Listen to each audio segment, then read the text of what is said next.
welcome to the new players. We have basically Jazz playing. Correct me if I'm wrong with the characters. Towador, is that how you pronounce your character's name? Tudor, yeah. Towador. I'm gonna have a hard time doing that.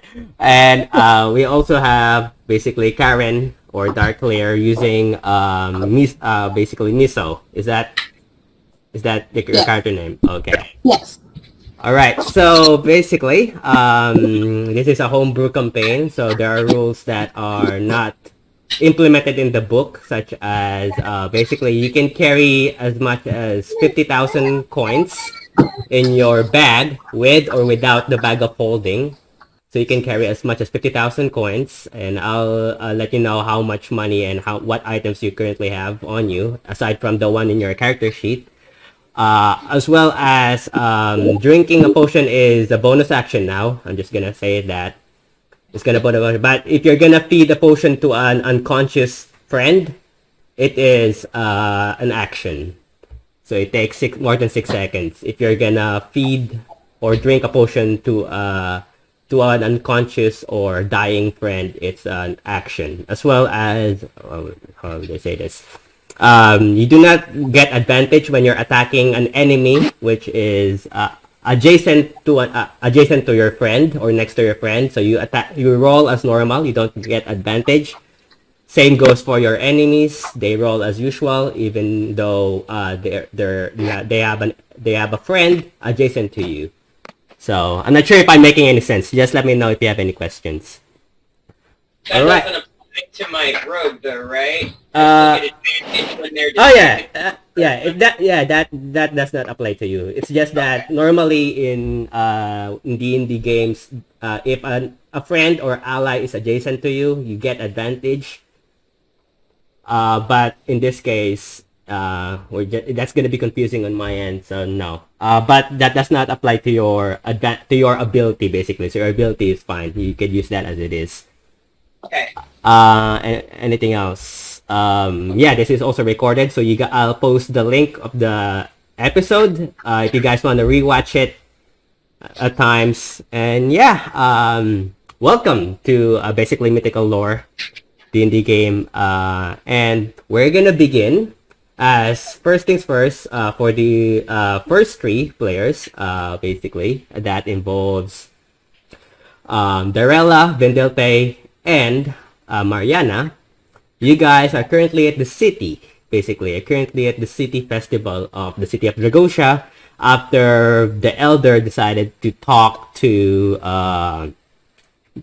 Vendelte and now to Mariana about a favor that involves running for ambassador for the city, which is quite weird. But both of you accepted, and now you have to gain the favor or the votes of the merchant lords to win said election.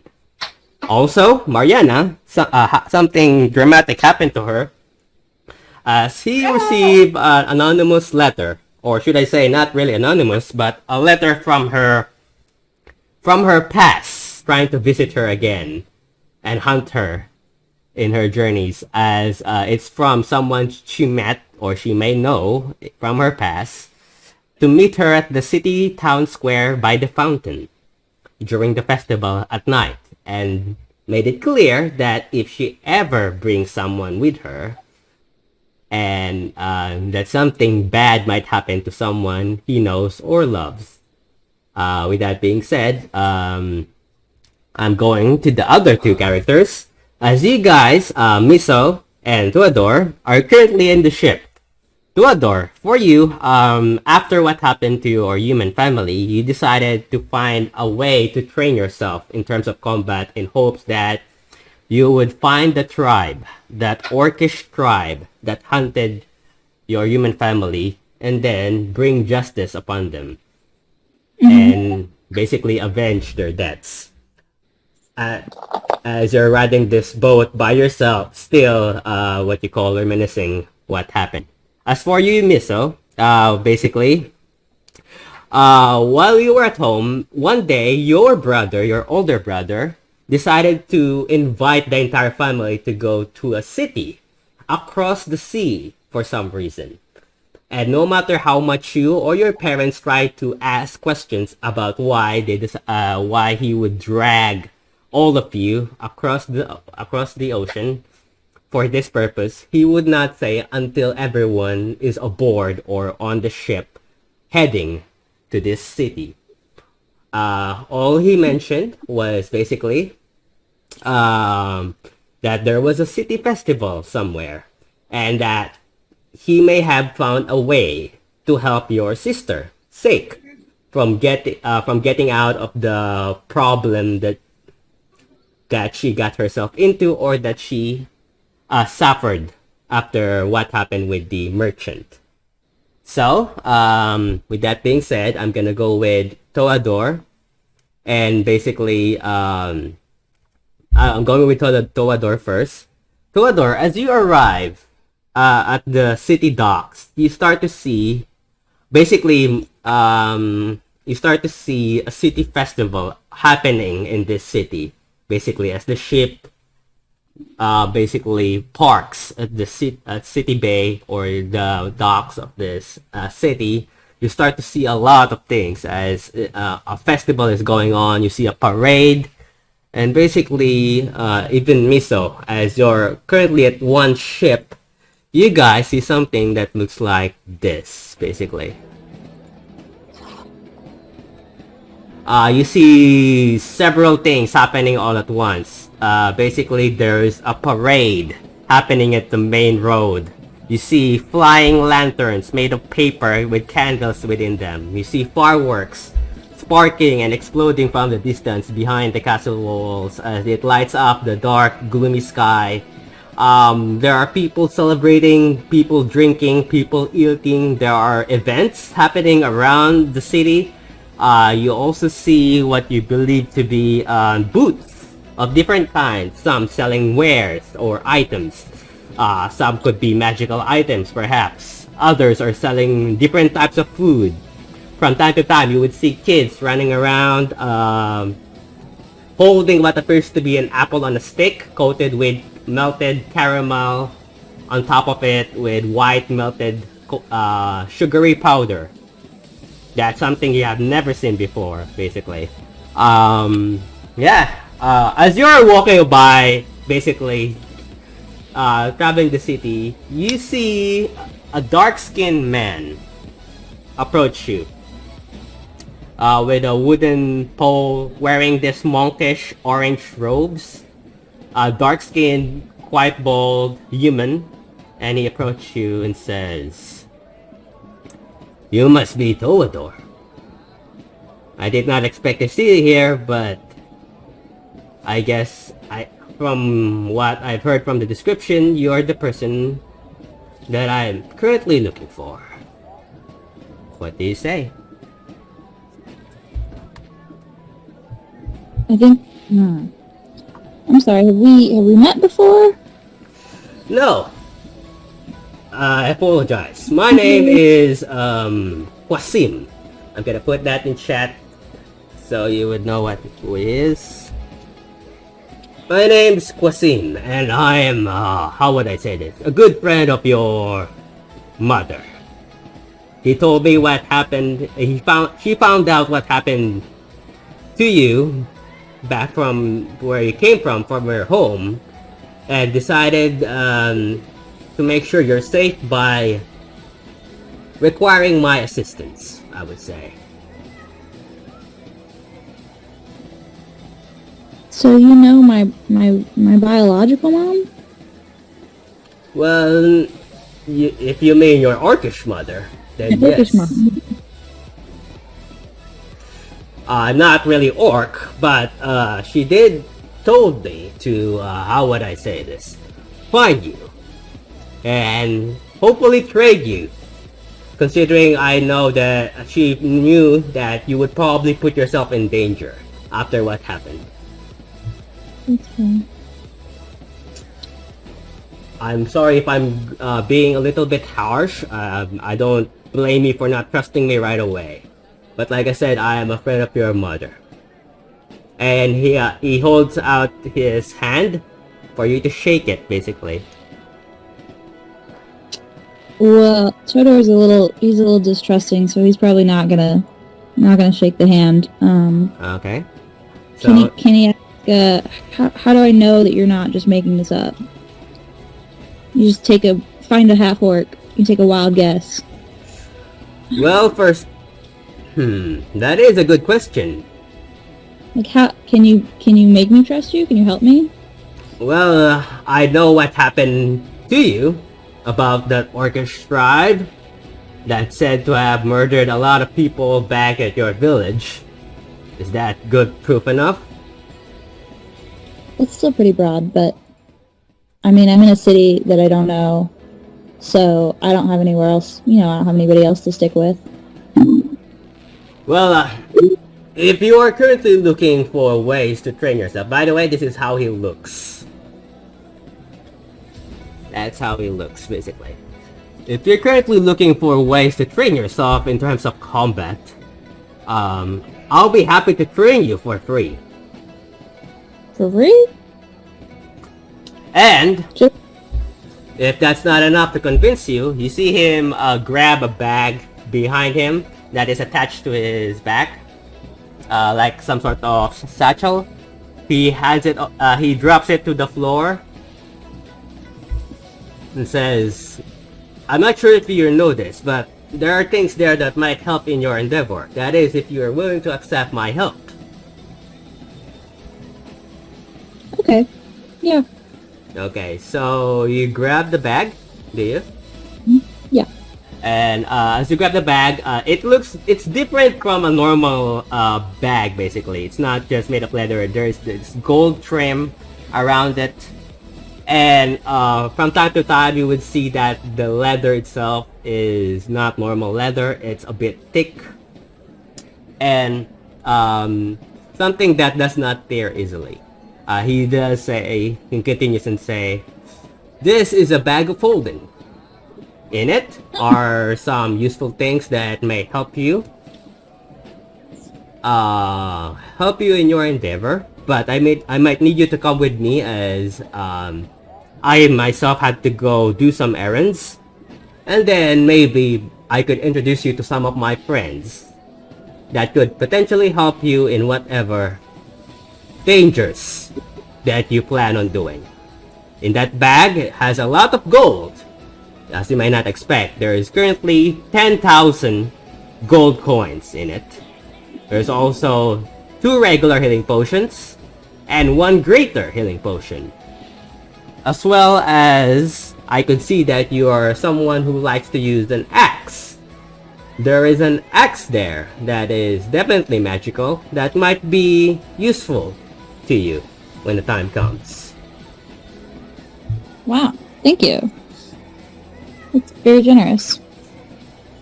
He nods. Shall we? Yeah. Okay, so you are accompanied by this man, basically, as you walk. Now, as you walk deeper to the city, Miso, while you and your entire family, basically your parents and basically all of your siblings, that includes your younger sister, your older brother, and 3 other of your siblings, that has been completely dragged, probably out of no choice by your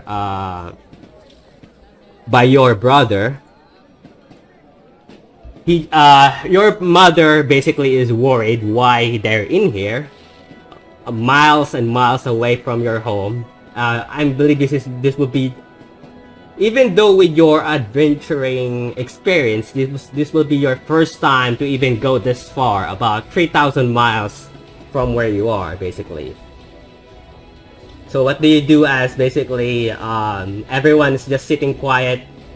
Your parents are both confused. Your younger sister is practicing a violin or some sort of violin, as she is inspired to be like you, someone like a bard who plays musical instruments, basically. What do you do?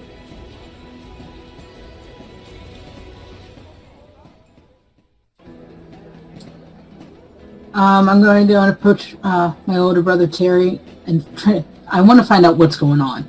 I need to find out why are we here? You know, what's happening? He looks at you and says, "Well, hear me out. I know, our sister has been, in trouble with such a predicament. And you've been spending, for how long, I don't know, years trying to find this merchant. For all we know, he could be dead somewhere. And and all that search is no cause, and it's not gonna help us bring her back. But I managed to find out from a friend that I worked for before that in the city festival there is a tournament, you see, about some sort of fighting, and I was planning to join myself considering I know how to handle myself in terms of combat, and the reward for the tournament is such a big money, such a big prize that it could potentially, help our sister get back to our home. And we don't even have to go back to the village. We could buy our own house somewhere else, far away from that pesky village. I've heard from a friend that the reward was like somewhere around 50,000 gold pieces. That's a lot of money, am I right? It is a whole lot of money. You can buy lots of things with that. We could buy our own house with that. My own library, maybe. We just have to win. Or should I say, I just have to join and win. Well, why don't we both join? Or just you? Well, I don't want to face you and end up hurting you. And you hear your mother say, "Tournament? Terry, I did not expect you to put you and your sister in danger when your younger sister is already gone and now you're about to put yourself in danger. Think of it, mother. 50,000 gold pieces. We could buy a lot of things from that." Your mother just sighs. What do you do? It sounds like you're more interested in the 50,000 than our dear sister. But you already dragged us here. There's no really going back until we have some funds anyway. Where is this tournament? It's happening in I believe, the Colosseum somewhere in the middle of the city. This is my first time being here, like all of you are. But according to my friend, this is gonna be the place. Alright. Let's just all head to the Colosseum. The quicker we get this over with, the quicker we can find and look for our sister and just deal with Terry. Okay, come on, Terry. Just show us the way. Come on. Right. And he grabs along, and your mother chases you and says, "Please tell me you don't agree with this with him. You're literally putting yourself in danger. Who knows what could happen in that Colosseum? It could be a battle to the death for all you know. I already lose one of my daughters. And I can't sleep every night thinking about her, and both of you are about to do the same thing. Again." Well, he said that he would go first, but there's no guarantee he'll give us all. Well, he'll have to give us all the money, but let's just find out more detail. Since he doesn't have more detail in the Colosseum, if it's not a fight to the death, sure, why don't I go at the same time as him? If it is a fight to the death, then no, we are not participating. It is not worth it. Nothing is worth our lives. So let's just see what's up. Just please convince him that this is a terrible idea. And then you hear your father say, 50,000, I could buy my own business with that money. And then your mother's like, "Honey, I'm just saying," as your father grins to himself. As you're walking by, basically, Miso, you see your brother rush to you and is holding what appears to be some sort of parchment. And he shows it to all of you, basically. And you see something that looks like this. He says, "Look, here it is. My friend was right. 50,000. And it's happening in like 3 days or so." We have enough time to prepare. Alright, 3 days. Okay, let's take a look. 1 second. I'm gonna zoom it. So, Okay, good. I'm one trying to moment. see it. Where is it? No. Where is it? For some reason. Sideways, you can zoom in on it. If you're on your phone, at least. No.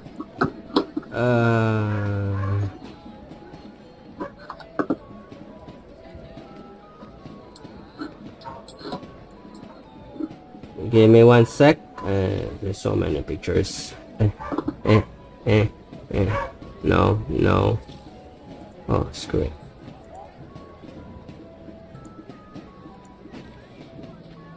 Okay. I'm gonna zoom it in like that. There you go. You see it now? Yes. There you go. So that's what your brother shows you.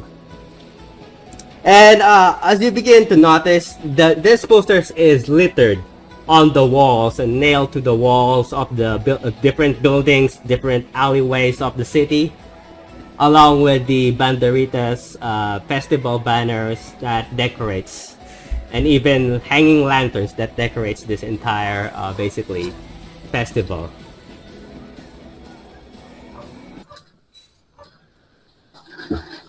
Alright, Terry. We still need some more information. It didn't say fight to the death, but at least we're battling fighters everywhere. Like, do you think you can fight all of these things? We're mostly bards.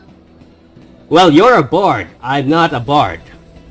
At least I know how to handle myself. And besides, it's 50,000 gold pieces. We can't just, you know, walk away from this. This could be it. This is what we need to get Sake out. Think about it. 50,000 gold pieces. Well, if you go and deal with that, we'll just deal with anyone around the crowd, because this will more likely to draw other, wizards and sorcerers also. So maybe I can get some information from them that are watching the crowd and watching the fights as well. Huh. Well, I'm not sure if you're joining, but I am. I'm gonna check the Colosseum in a bit. By the way, Miso, you also have a bag of holding from your adventures. So that's that. And you have 10,000 gold. You have 2 regular healing potions and a greater, as well as a wand of of a war mage. It's a +2 basically, so it's in D&D Beyond. So you have +2 to your spell attacks, and you ignore half cover when making a spell. Let me know if you have, if you get all that. 10 gold, 2 greater portions of healing? 10,000 gold. 2 greater, 2 regular, and 1 greater healing potion. As well as a wand of War Mage, +2, which gives you a +2 to your spell attacks. And you ignore half cover when making a spell.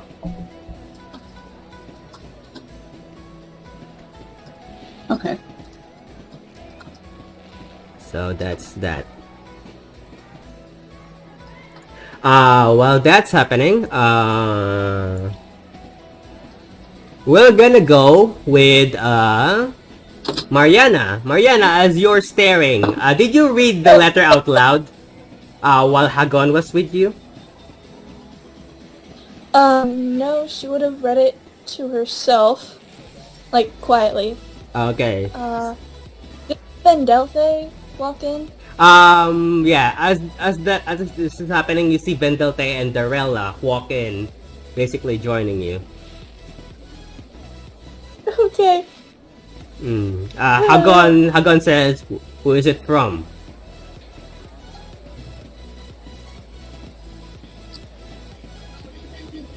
She's really quiet while reading it.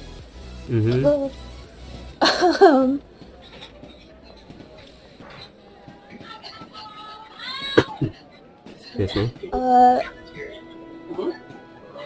Last time she was starting to freak out, right? Mm-hmm. Hagon is just looking and says, "Are you okay?" No. And Okay. then she hands him the letter. Okay, he hands it and reads it. Did you mention to basically I know Wyvern knows this, but did you mention to Hagon about this?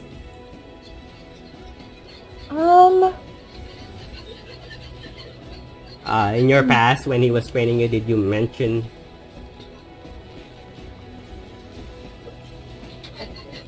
I don't. Or you do not? He would have. So he would I not think know she who. would've- Yeah, he would not know who the person is. Would have given him like small bits and pieces. Okay, Like, he would ask. The name Uh, and the bad guy. then he would ask, "Who's this guy? Why did he send you a letter?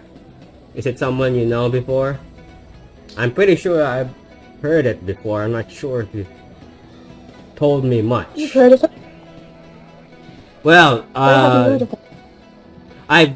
from time to time, Wyvern keeps Wyvern told me how he found you, and I'm pretty sure he mentioned once or twice about this man, saying that this guy gave you a rough time or something like that. I'm not really sure. What do you do? Yeah. So why is he sending you a letter? He's sending me a letter, and she holds up her hand to him, and Mm-hmm. on her ring finger, I think it is, there's a very simple like silver wedding band. I used to be married to him.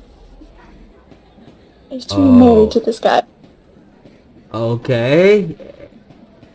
Is he gonna be a problem? There's no telling.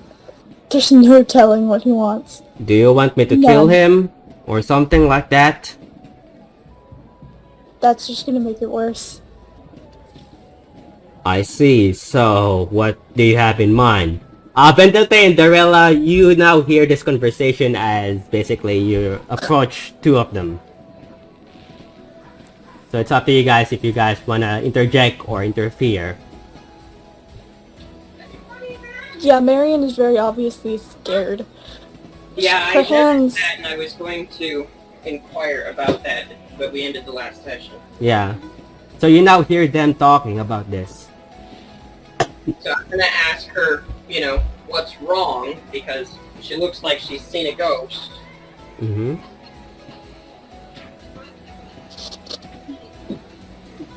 Did Vandelve hear the previous conversation where Marion was telling Hagon that she was married? I would say he would have heard it as soon as he was approaching. So this conversation that you just were having, she heard all of it. Okay, so I don't need to tell her that. Mm-hmm. Ooh. Well, according to this letter, if you don't go alone, something bad is gonna happen to someone you love. I'm guessing that could be a family, your father. My brother. Oh, that's another different story. He hands you back the letter. Alright, so what do you want us to do then? Do you want us to stay back? As much as I don't want you anywhere near that guy, considering he could be planning something not good. Marion just takes the letter back. Mm-hmm. Oh, I'm freaking out. Where? I'm freaking out. He wants to see you tonight, according to this letter. So he must be there waiting for you. How should we approach this? She just stares at the letter for like a minute. And both of them can see the process that she's having. Mm-hmm. Like, I could they can offer see to, her gears turning. Okay. Sorry, what was that? I could offer to very stealthily accompany her, as we both know that I am quite stealthy.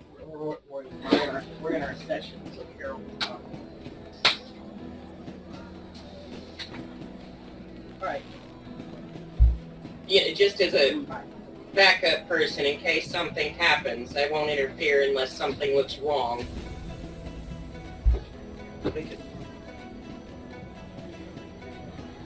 Okay. After, like, a long time of being silent, she finally just says, Hagan, Yeah. I need you Mm-hmm. to look for a library here. A woman I hate named books. Yas. Why That's can where I my not brother- be with you? Why books? You know I don't read. Who? I need you to find my brother. I need you to guard my brother. Got it. Library it If is. he's not already dead. You do Well- not understand how violent he can be. If If I he- am getting a letter threatening him right now, he's probably already dead.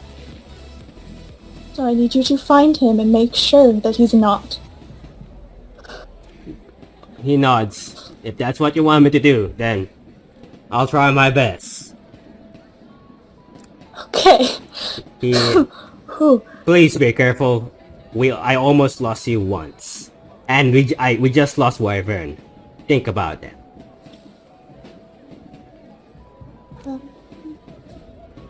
He At this stands time, up. You're going to find a woman named Yasmin Samaha? Mm-hmm. He nods and says, "I'll try my best." And he looks at you, Vendelte, and says, "Please, for the love of what is good, keep her safe." I will definitely do that. He And I not. can carry along if need be as well. I can pass without a trace and they'll never see you. He nods and waves goodbye. He gives you a hug, Mariana, and then leaves the bar, basically. What do you want to do? Hey. She takes a really deep breath and then leans over to Vendelthe and says, this is going to sound really weird, but I have a plan. How do you feel about dress shopping? What was that again?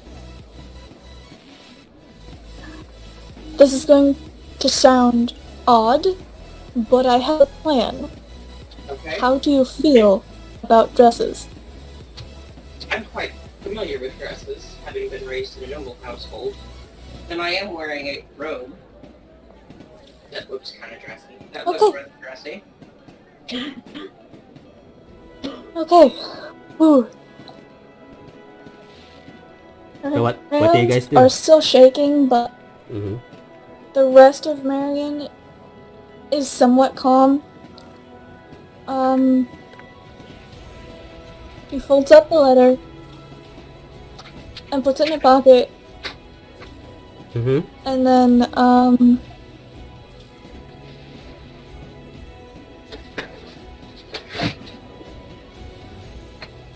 What do you do so next? nervous. Darella, you're also with Vendelte, so keep that in And mind. then I'm gonna take Vendelthe with me, and I'm gonna try to find, like, Darella is also with you, by the way. a seamstress, a clothing shop, a dress. Yeah, easy enough. Okay. You find one, basically in the city streets. Not too hard to find. You find what appears to be some sort of dressing shop, with different colored curtains, and you see that there's a window, basically, a window that has a lot of dresses. Ooh, okay. I already What? have a dress in my pack. Oh yeah, because you're a noble. I have something specific in mind. Okay. Technically, you also have a dress, considering you're a noble. You have one at your bag, basically. What you call Mariana. You could show her that picture if you like and ask her if it's suitable for whatever it is she has in mind. Okay. So I would say Vendelte shows you a dress that has a well one moment. I'm gonna minus that she currently has because you know that what you call Vendelte is also a noble, considering the elder talked to her about running the place, about joining also as the for the competition. So wait one moment, I don't want to show you the wrong thing. Where is it?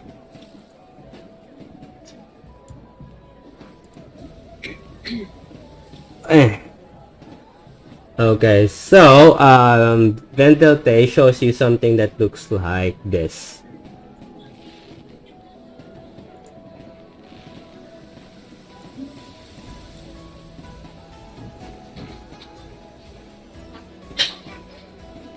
Now, what do you guys do, basically? I'm not saying anything. Okay, do you go to the dress shop? It kind of like inquiring as to whether this is a good enough dress or if you had something else in mind. And I ask if my robes are good enough or do I need to find a dress. Can I have one biscuit as well? What do you do?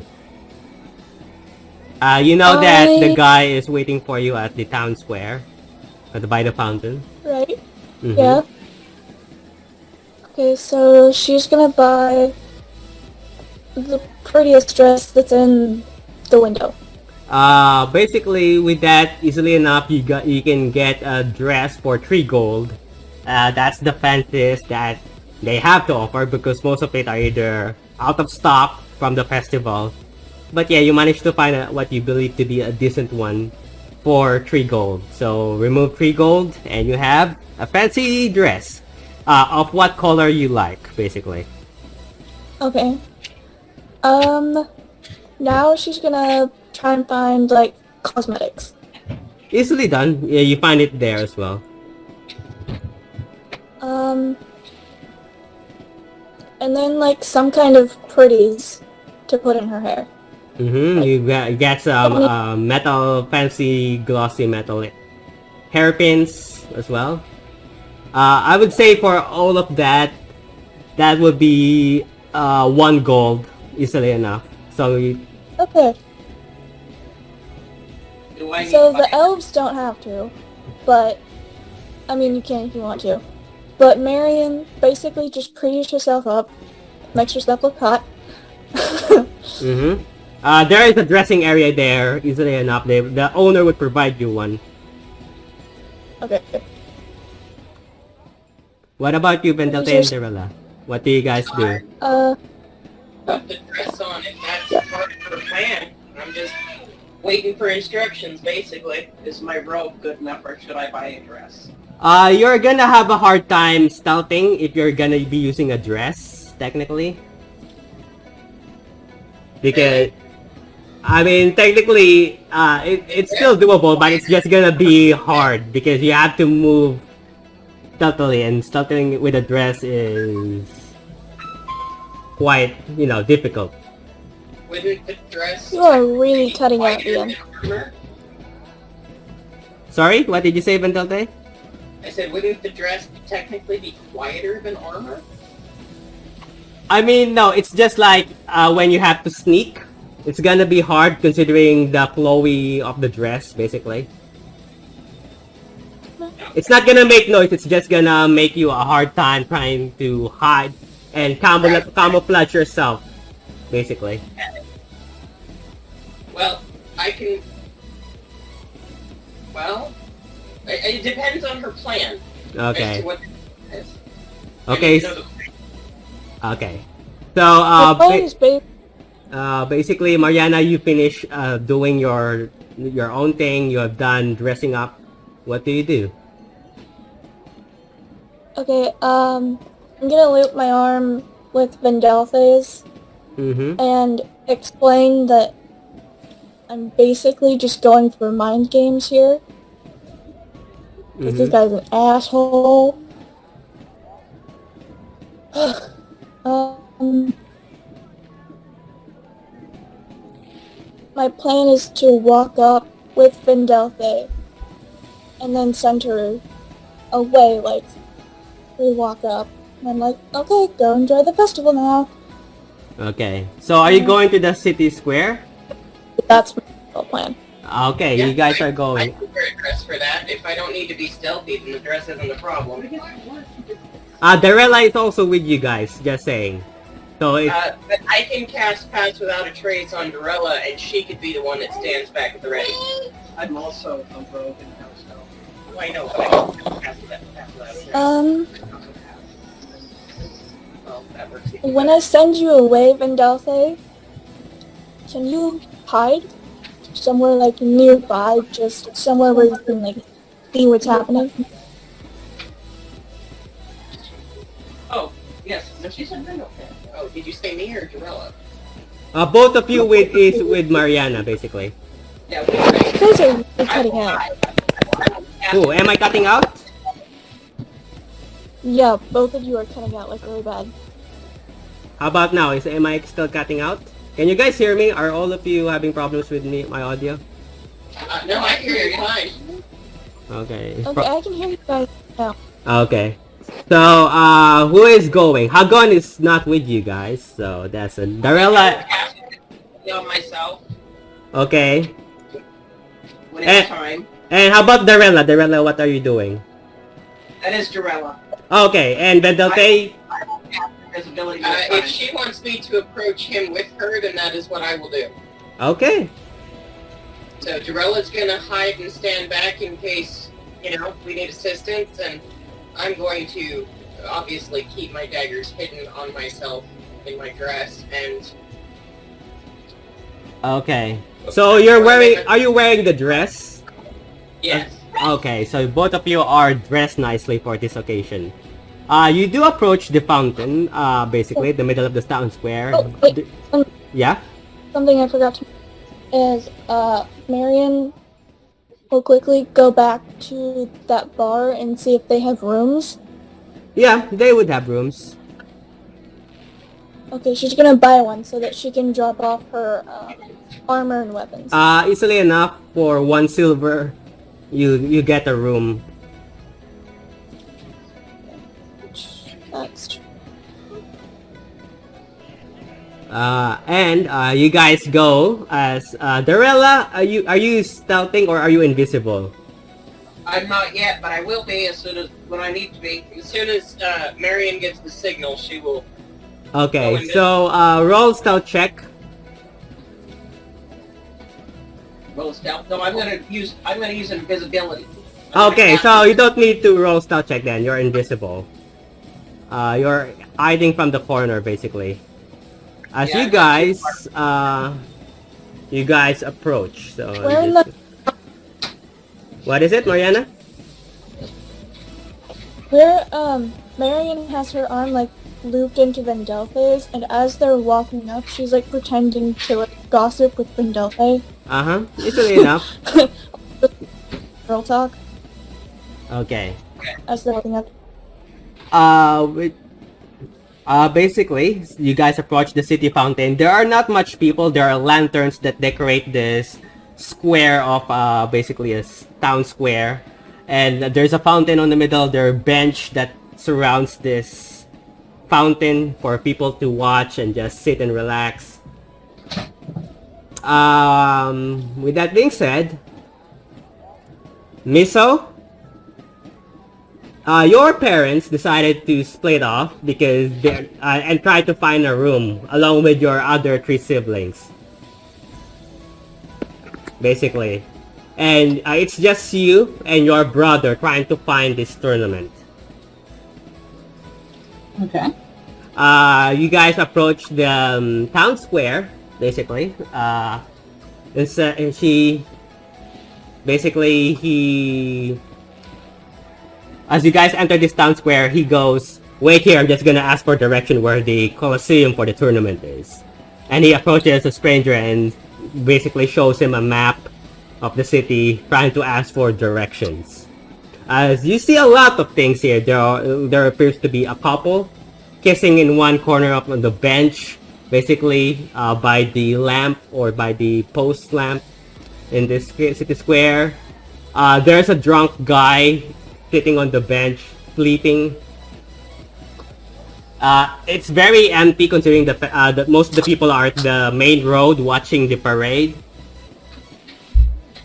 You also see one guy, basically a man with red hair, long red hair, sitting by the fountain. By himself, dressed nicely, by the way. Who is this for? Which one? Miso. No, for Miso. So Oh, that's what okay. you see. Also from the distance, you begin to see approaching from the other side. Basically, is two female figures. From this distance, you can't tell what their race is, but they appear to be either human or elf. One has a red hair, wearing this green dress, and the other is a brown hair, with also the basically this gorgeous flowing dress, and they appear to be gossiping, approaching the city square. Do you have anything you want to do? Well, I'm seeing my brother just ask strangers. I don't hold out hope for him. I guess I'll just go up to the guy at the fountain. I mean, he seems to be, I don't know, feeling like it's okay, so he may know the area more. I go up and ask him directions to the Coliseum, and if he knows anything else about the tournament, like what kind of fighting's going on, and if it's happened before or anything like that. Like if it's like a yearly tournament or something. Okay. I'll get back to you. What you call Mariana and Vendelte. You see, basically as you start to go near and enter the fountain, there are two grunts or two bodyguards wearing this studded leather armor and scimitars or swords on their belts. What you call bald hair, human that looks like basically sorry, that looks like thugs of some kind, and they block your path and says, "Excuse me, are you the girl?" Are you talking to me? Yes. As he's I was having a conversation, dear. He's here waiting for you, and he requests you come alone. Is that doable? Excuse me. Continues the gossip, fake conversation. They just block you. They just block you. They do not make you go deeper to the fountain. What do you guys do? And Yes. you do see him sitting by the fountain. You're about, I would say, more or less 50 feet. She's talking to Vendelte, like I've said, but she's also keeping one eye on him and what his body language is doing. He's just sitting there, what you call, basically waiting, looking around, bored. Basically, if you want to know what he looks like this guy. And Miso, this is the person that you're currently looking at.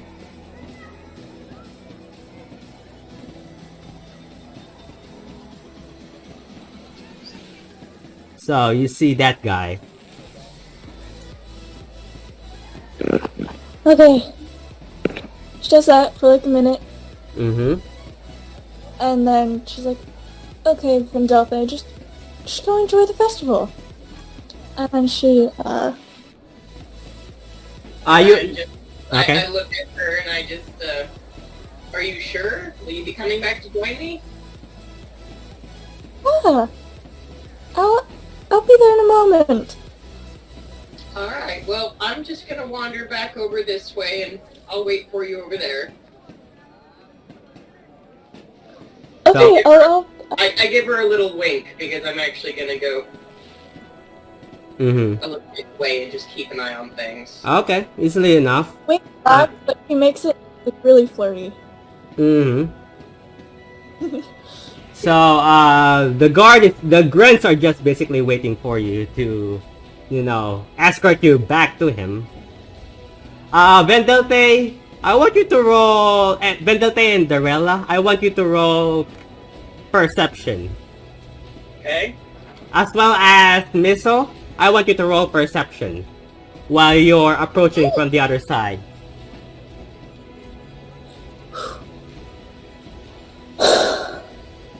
Let me know what you guys roll. Okay. 14. 14, 10. 10, and what you call Darella? Gorilla gave you hers. Hold on. I'm looking at my character sheet to figure out what my modifier Oh. is. I need it. Add your perception modifier when you roll. Okay. Oh, I'm up to 14 then. Okay. Sorry about that.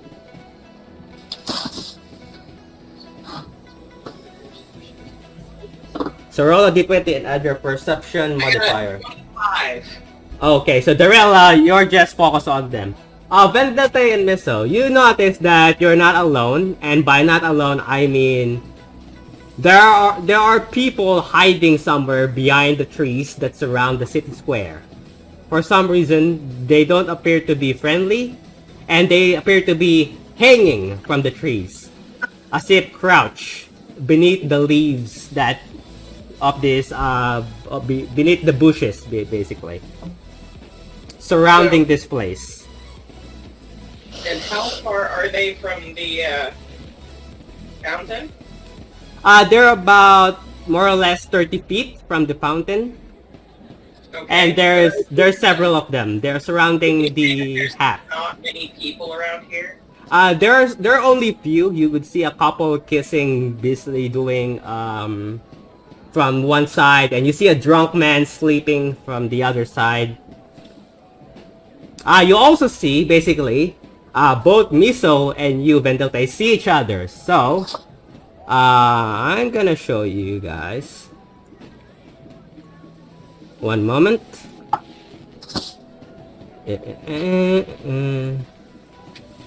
Then I'm gonna go with Theodora. All day.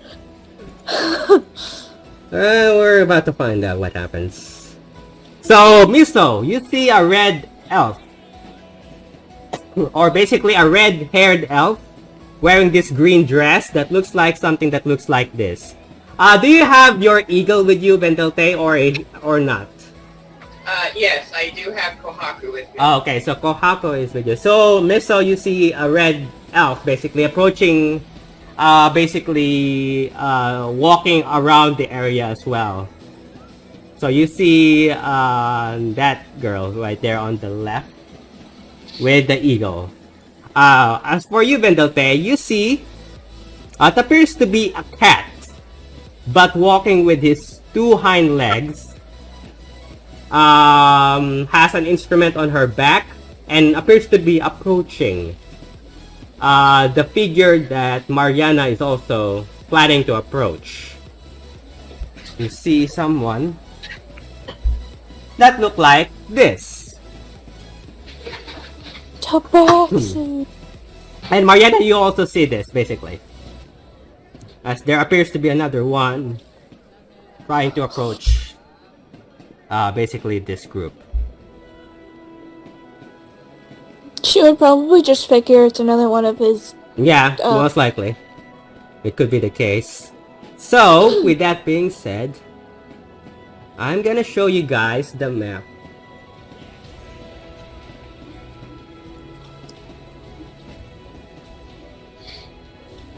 Give me a moment. Is Turtle also making his way to the town square? Yep, you are. You're basically the man is definitely approaching the town square. As basically there's a lot of things going on. A lot. You're just basically thinking about what happened to your family as this is basically happening. So Would it be possible for me to just sneak off into an alley and put my armor back on while they begin their conversation? yeah, easily done. Because I can go stand right next to him and he won't know I'm there. Mm-hmm. So one moment as I set the map for all of you guys. Basically, Tolador, your friend, or your mother's friend, as what he introduced himself, approaches you guys. Tolador, are you gonna look at the axe that you have or not? Sure. Can I don't want to pull an axe out in the middle of town square, so can I also find an alleyway to stand in and pull it out? Technically, people wouldn't mind you if you're grabbing your stuff because there are people with weapons. Technically, as long as you're not using them, causing trouble, you won't have any problem. So I'm gonna I'll give you the details of the axe, and it appears to be magical. I'm gonna put that in chat. Yeah, where I come from, if a half-orc pulls out a weapon in town square, it's no bueno. Yeah, technically, the place itself is so crowded that people don't seem to focus on you. One moment. The axe. Also, after I put my armor back on, could I roll for stealth so I can sneak over to one of the guys hanging by a tree and just kind of... Okay, roll stealth for that, basically. Alright. So I got 15 plus 12, 27. 27. Yeah, they don't see you. They never see me. Yep. Give me a sec as I set things up. Okay, so I'm gonna show you where you guys currently are as window. Let me guys know if you see it. Yep, I see it.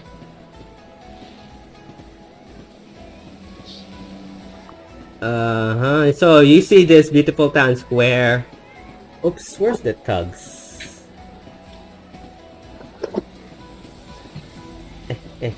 Give me a sec.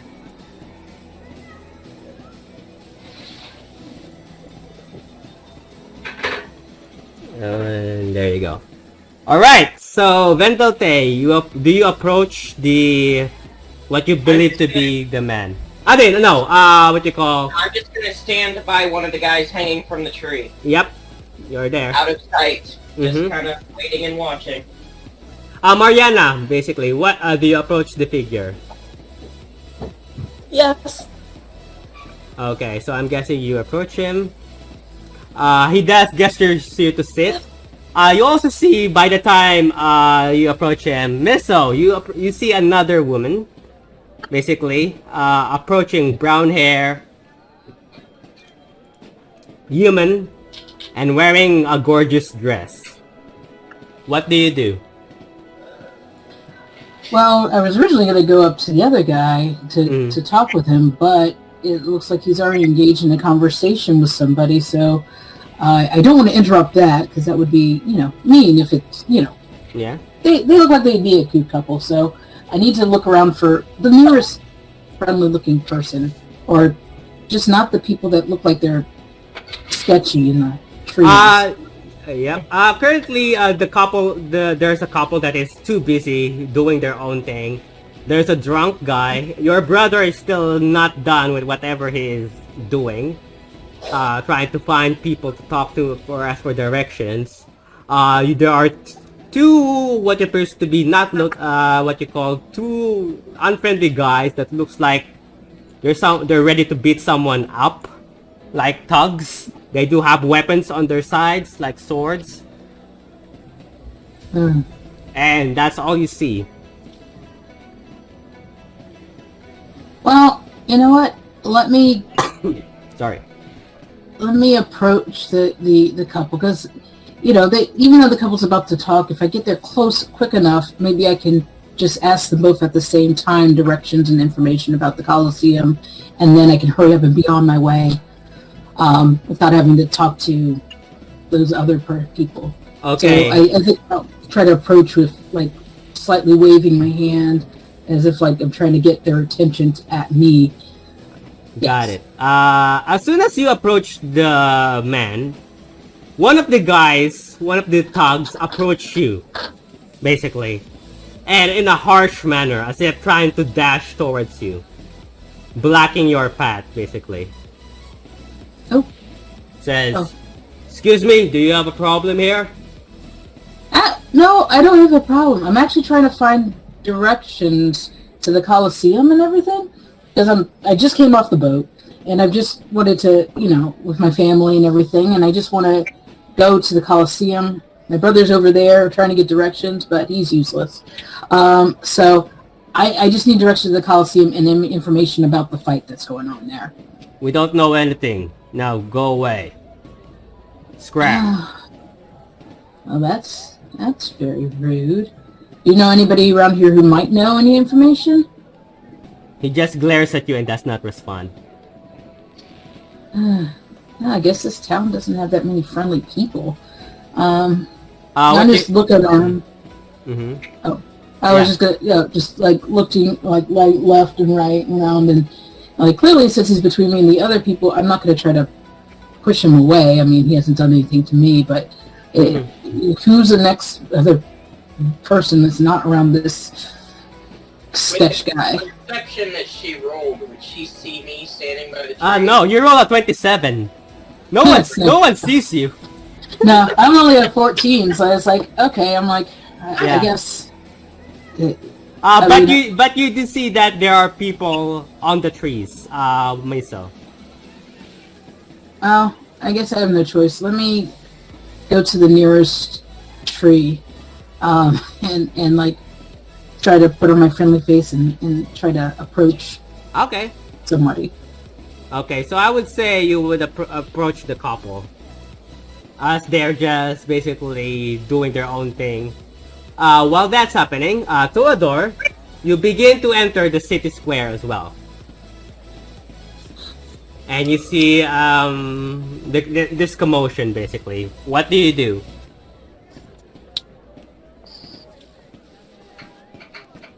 I think for now, I might just find somewhere kind of out of the way to watch. Because the way the guy got in between the tabaxi and the couple, just kind of gave Todor some sketch vibes. So he's gonna stick around, but he's not gonna intervene yet. Okay. So you will see that another one of these guys is also looking at you, basically, from by the entrance of the city square, keeping a close eye on you, and his hands are in the hilt of his weapon, basically, considering your arm, and you're holding your axe currently, looking at it. Can I stick my axe on my back? Yeah, easily done. Yeah, easily done.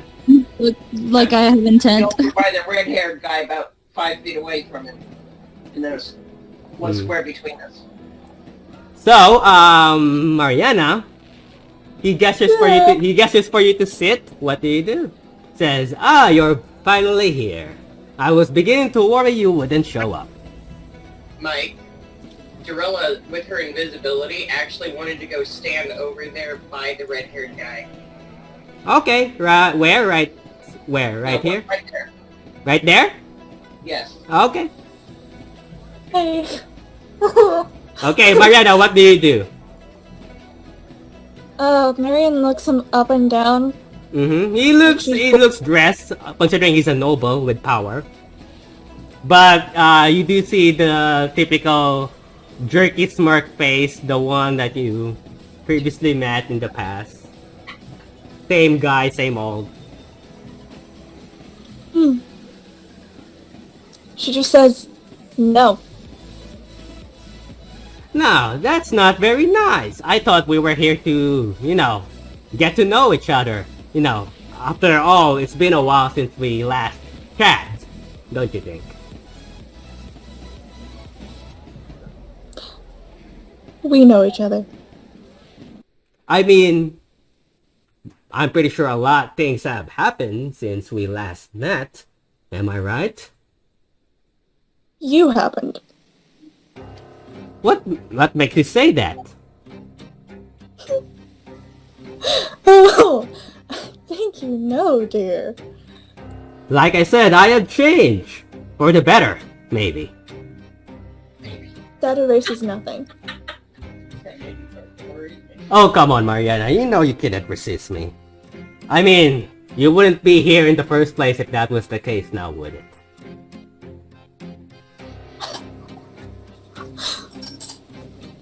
I am here. For entertainment. Entertainment! And then, perfect! I I am ready to be entertained as you like. I'm all eyes and ears. Now, I'm here to please. hear from you. I mean, as much as I want to chat like this, it would be a lot more pleasant if you could sit right next to me and we could talk like civilized men. And women. I am not a man. I'm good. Are you sure I am. standing like this is gonna make your, shoes hurt? Or feet hurt, basically? If you're I'm thinking I allergic. have bad things to do to you, that's not the case. I'm just here to talk and that's it. Then talk. He sighs and goes, fine. I was hoping that maybe,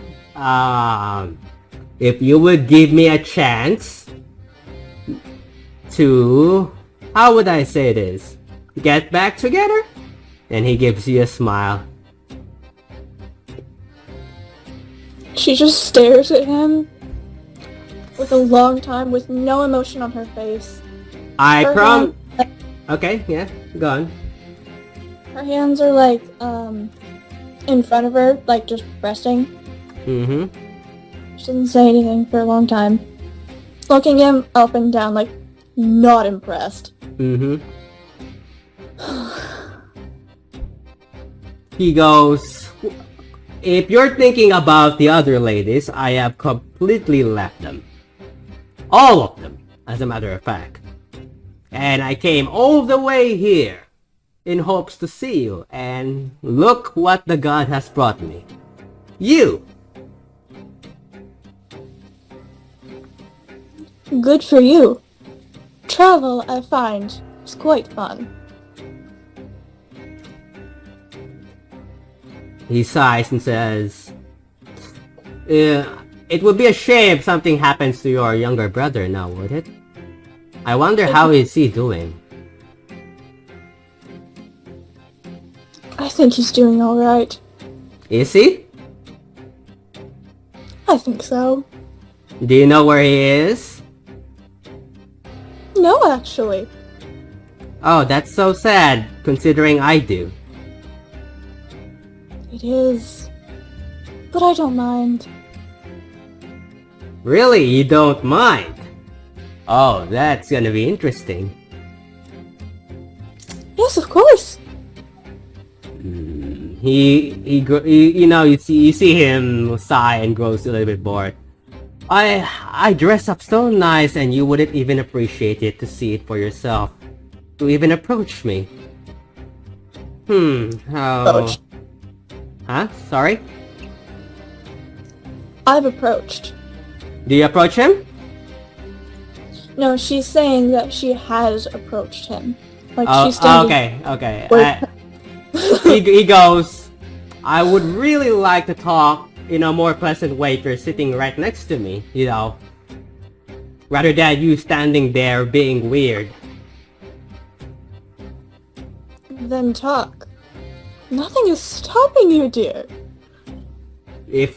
Like I said, I'm offering you a chance to be my wife again. In return, I promise you that nothing bad will happen to you. I have changed my old ways, and like I said, I have left all those women. Someone talking. Who's it? What do you do?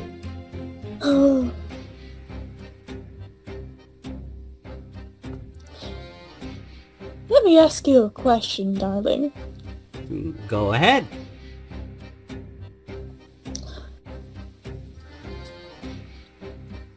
Can a wolf change out of its fur to be something kinder. Maybe. But I'm Can a pretty sure drag- I'm better than a wolf. I'm way better than a wolf, if that's what you're thinking. Could a dragon change its scales to be a different type? I'm not expert in dragons, so I wouldn't know.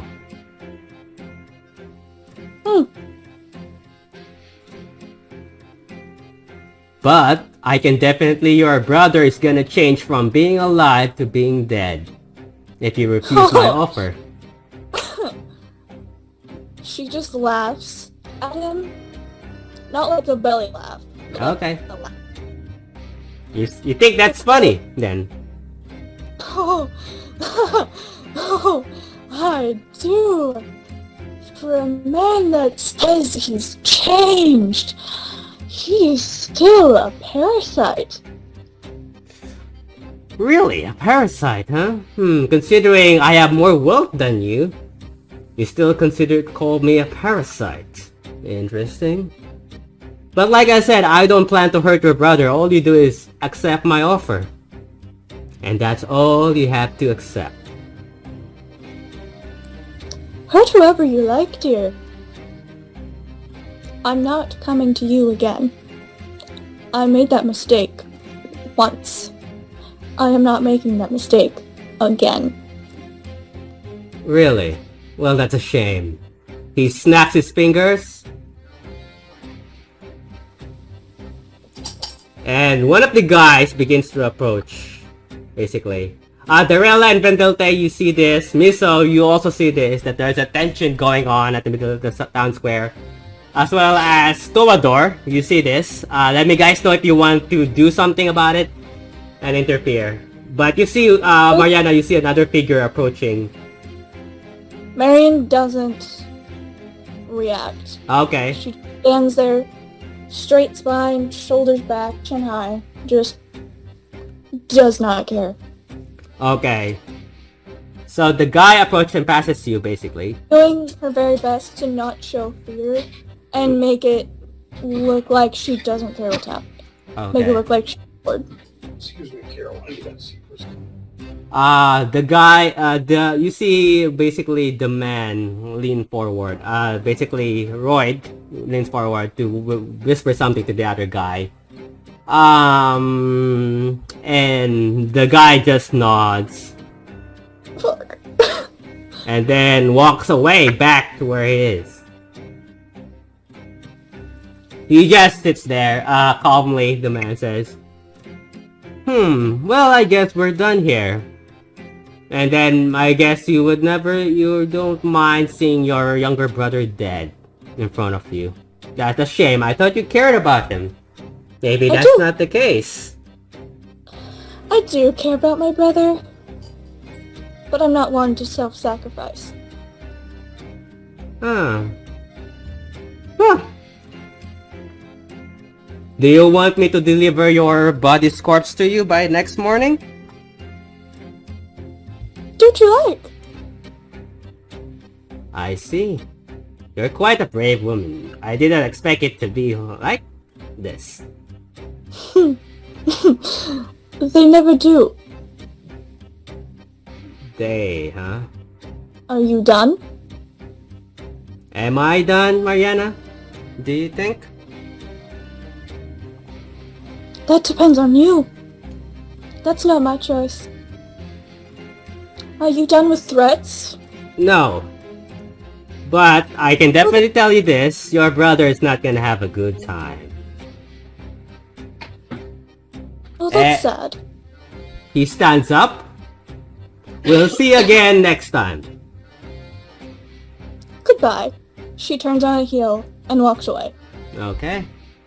The guards try to stop you as you approach, but you see Roy just goes with the hand gestures, and then the two guards lets you pass. And then Delte, you see this, and of course, Darella, what do you do? Darella, what do you do as you see this as well?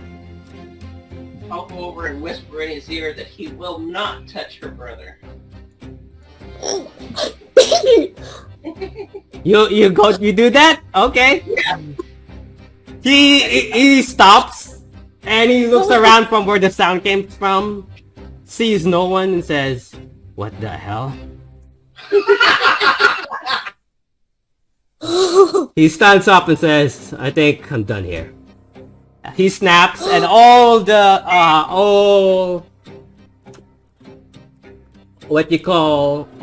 guards, including the one on the trees, Vendelte, you see them moving, as well as you, Miso. You see them moving, shifting, and then vanishes. Okay, so everybody's gone. Basically, Royd and his grunts basically have left. Okay, I'm Mary. gonna follow Roy and his guards. Sorry, what? I will follow Roy and his guards. Okay, you see them go in a cart, basically like a caravan. The driver basically opens the door for him. He rides, and then the door closes behind him. The cart leaves. Do you intend to follow him? I will just hang on the back of the cart. They won't know I'm there. Okay. Alright, so Vendelte is out. Darella, how about you? What are you doing? That's Dorella. Oh, sorry, I keep confusing. Vendelte, what do you do? So I'm going to approach Marion and ask her if we need to find her brother. I know that her other friend, whose name always escapes me, is looking for him, but does she need help looking for him? Yes. Yes. Do you have any ideas of where we should start? I only have a name. Okay. Do we know... Do we know anything? Other than the name? Like, anything that would help? He went to a library. Maybe I could go ask the Elder for help. Maybe. Maybe. He's got contacts throughout the city. He might know of some faster way to locate them. Let's ask the elder. Alright, so we're gonna go visit the Elder. Okay. Vendelte, as you're passing by, roll a perception. Okay? Marion's not doing great. Okay? She's gone back. 22? Okay. You see the man there. You see an old, an African man, dark skin with a pole and a monkish robes, next to an orc that looks like this. One moment, as I'm gonna show you.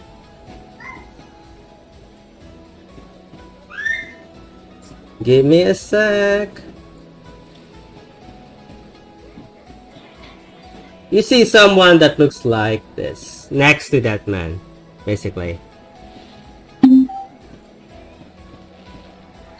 So Toador, basically you see two female figures.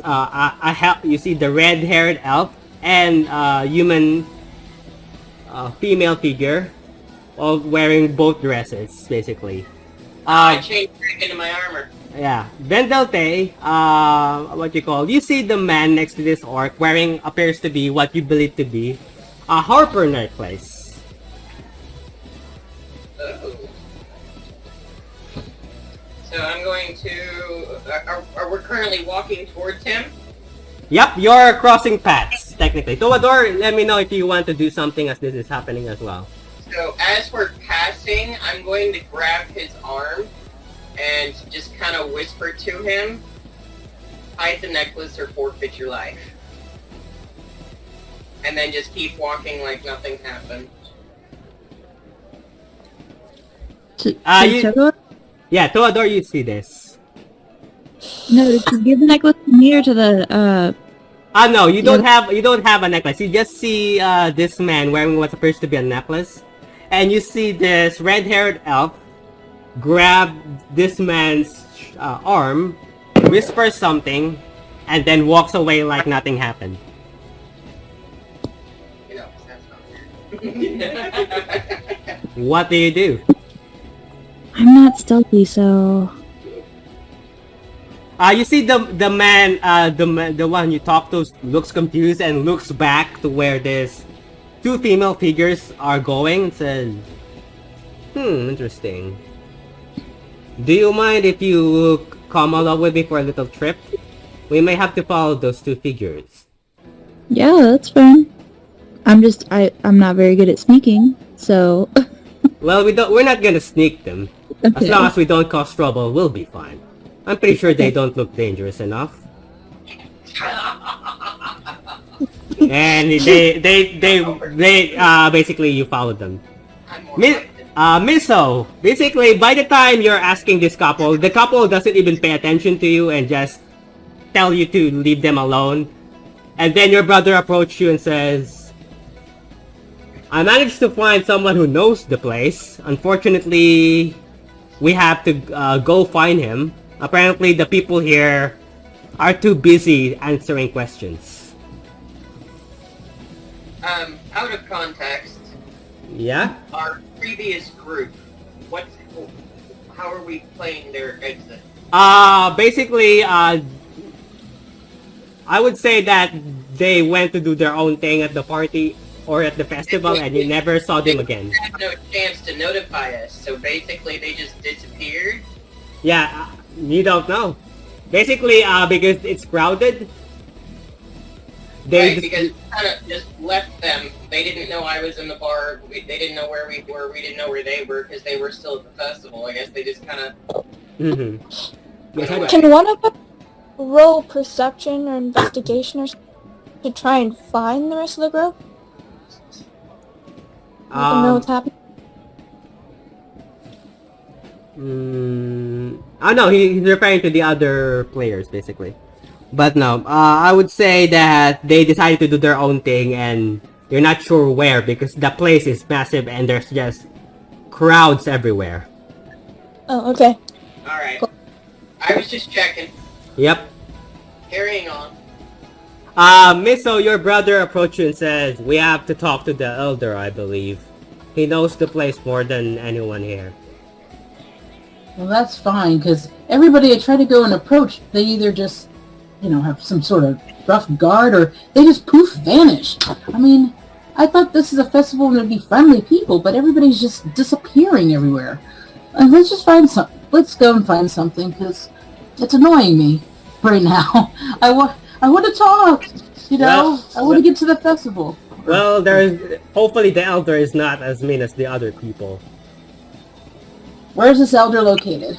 Well, according to the people I've asked, that he has an office somewhere in the middle of the city. That's But all. if they're following us, just to find out where we're going, I guess they're gonna end up at the same place. Yep. So. So, what do you do, Miso, as your brother just tells you this? I just say, let's hurry on. We've wasted so much time right now. Let's hurry to that office, and just let's go. You're gonna tell her what I said. Sorry, what is it, Bentelte? Is this the? This is the cat. No, I'm talking to the orc dude. No. Oh no, I'm Tabaxi. Yeah. Right, but And my brother's a Tabaxi. No, the what you call the orc and the man is not following close to you. They're still in a distance far away, but they're keeping track of where you're going. Okay, sorry, I was confusing characters. I thought that the other two were with the orc that were following us. Okay, I was just confused. Okay, got it. So you guys all go to the what you call to the elder, basically. So first things first, Bendelte and Mariana. Darella, I'm gonna get back to you because you're far away, technically. Okay. You have no idea where the cart is taking you. You're very far away. Bendelte and what you call Mariana, you approach the elder's office. obviously we'll be courteous and knock and not just barge. Yeah, the door opens. You see the young boy Kareem opens the door and says, "Oh, hey," and then lets you in, escorts you to the elder. While that happens, to a door, and you also see this figure. Basically, these two figures that your so-called quote-unquote your mother's friend who decided to follow entered this establishment, this two-story building made of stone that has two flags basically on its sides. He looks at you, Toador, and says, "In case something happens, I'm pretty sure you know how to use an axe." I am quite good with using an axe, yes. Well then, he knocks. The door opens, and you see what appears to be a young boy, about, I would say, 13 years old of age, that looks like this. Says, "Hello, can I help you?" The man looks at you, Toador, and says, we're here to talk to the elder." Kareem, this young boy nods and says, "Oh, okay, more guests, I guess." He opens the door for both of you, Toador, and lets you in this office, basically. Are you gonna do anything as you're going in?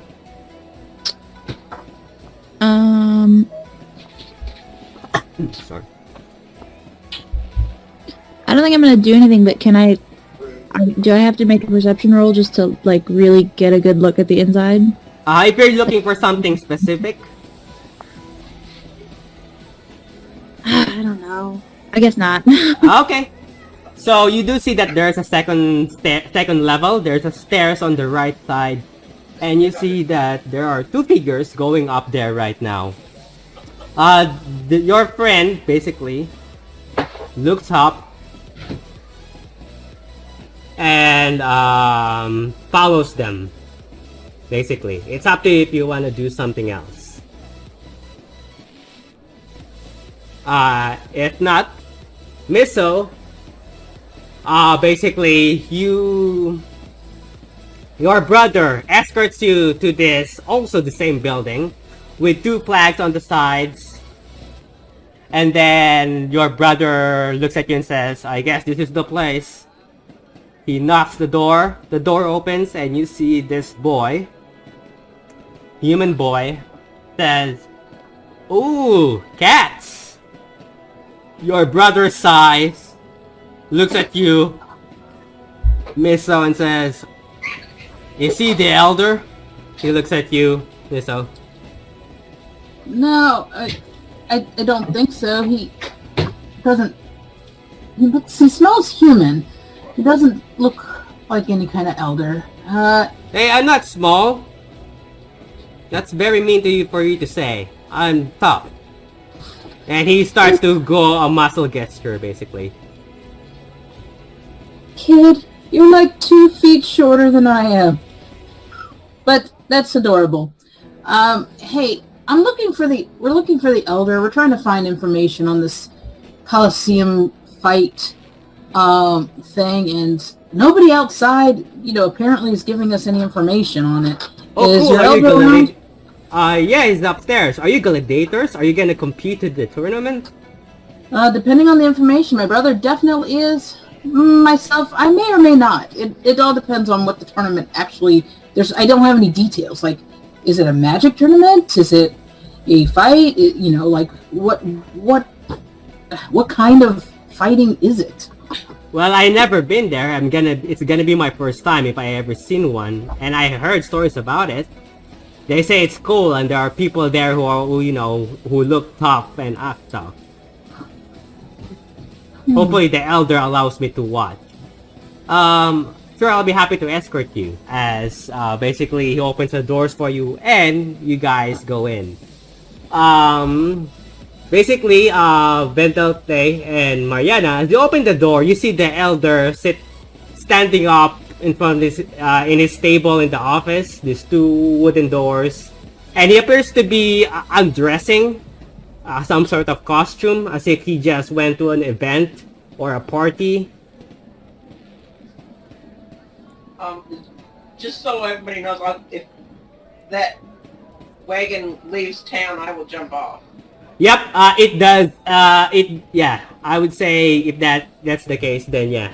And easily enough, yeah, easily enough, you jump off. Where do you plan to go anywhere, Terella? If that were the case.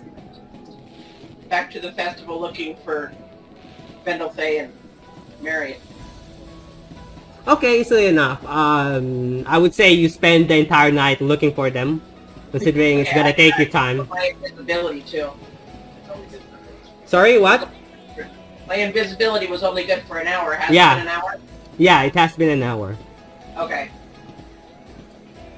So I would say you spend the time looking for the other two. Well, that's happening. Vendetta and Mariana, what do you do as you see the elder? Sorry, what was that? Mariana and Vendetta, what do you do as you see the elder? So first I apologize for showing up on such short notice, and because it's late, but we need to find Marion's brother. He is somewhere in the city and his life is in danger, and we were wondering if any of your contacts would be able to help us locate him before somebody else does. Huh. Well, I can see what I find. But it's gonna take time, considering the whole place is a mess. His life is in danger right now, if he's not already dead. What happened? She explained everything. Okay. You're Like- quite... She explained her marriage to Boyd, the conversation they just had. Easily enough. She gives him the name Yasmin Samaha, the library thing. Yeah. As you're doing that, explaining everything, you guys hear a knock on the door. The door opens and you see a young boy peeking, which you believe to be Karim. The elder's assistant says, Elder, I don't want to bother you, but you have more guests. And he gestures to the 4 people, basically. You guys see what appears to be first thing that you notice is Vendelte. You see the man who has the necklace and still not remove it in any shape, way, or form. Next to him is an orc with an axe on its back. Next to them are 2 what appears to be Mariana and Vendelte, 2 what appears to be cat people, but standing with its 2 hind legs. One appears to be bigger than the other looks like a female, and the other one looks like to be a male. The elder looks at you and says, oh boy, what is this now? All of you, please sit. As you guys, all 4, basically Toador and Miso, you see what appears to be a giant tortoise. Standing with its 2 hind legs, there's a giant shell. There's what you call muddy clay shell on its back. Has a walking stick on its side, and has wrinkly, scaly skin that looks like it is old. Unless you guys wanna do anything about it. He gestures for the couch and says, please sit, I'll talk to you in a moment. He looks at you, back to you, Vendelte and Mariana, and says, I will try my best, but like I said, the festival is going now. Most likely people are either busy or doing other things. But I'll try my best and see what I can find. Alright, we're gonna inform him that we are gonna go look ourselves. Okay. Just to see what we can come up with. Speaking of which, you might want to stay here considering I have some information for you. That, well, not the Mariana's brother, but something else, and he guesses for you to sit. Marion doesn't care. Okay. Marion leaves to go find Avery. She will get that information later from Vindelphi, probably. Okay. He looks at you, Mariana, and says, "I may have known someone to find your brother. If you let me explain, Mariana. I know you have things to do, and I know you're in a hurry, but trust me, you don't. There is no point of rushing things if you're not too careful." What do you do? Do you? I'll just let her know that, he's never been wrong up to now, and that it would probably be beneficial that she stay and listen. What do you do? It's just a couple of minutes. It's not going to make or break whatever happens tonight. It will. It will. If you think this man loves you, Mariana, he would not hurt your brother. At least not He yet. does. That's the thing. This is a violent man. He does not care about me. He does not care about my brother. Just what he wants. You said that he went here just to talk to you, then chances are he still wants you back. So he's not gonna remove the only thing he has an advantage against you. It wouldn't be smart on his end. Now would it? Fuck. Just sit and calm down. We can figure this out together if you gather your thoughts. Marion doesn't sit down, but she doesn't leave. Okay, you just stand in the corner. Very well. And Theodore, your friend approached this giant tortoise basically. Elder, welcome. I did not expect to see you here. Well, this is my office. Qasim. Oh, they gave you an office. How lovely. The information, enough with formalities.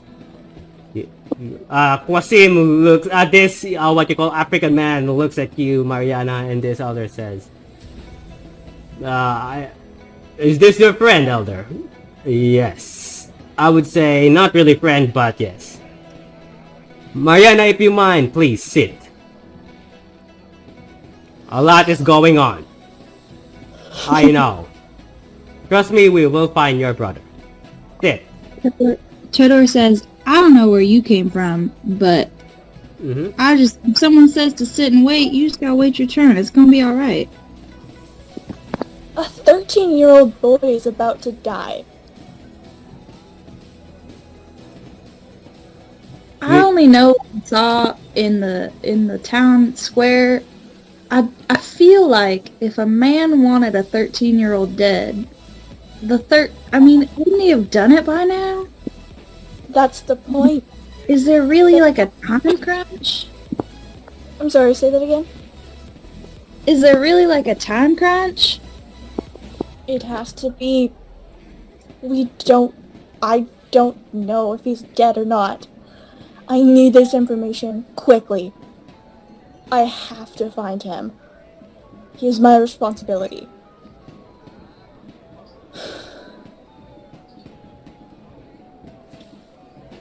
Okay.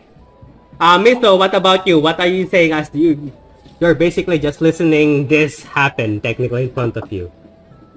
Well, from the conversation I'd heard, my ears started picking up because it was sounding similar to my, I feel for the other, the brown-haired lady, because my sister's also missing, and I was freaking out.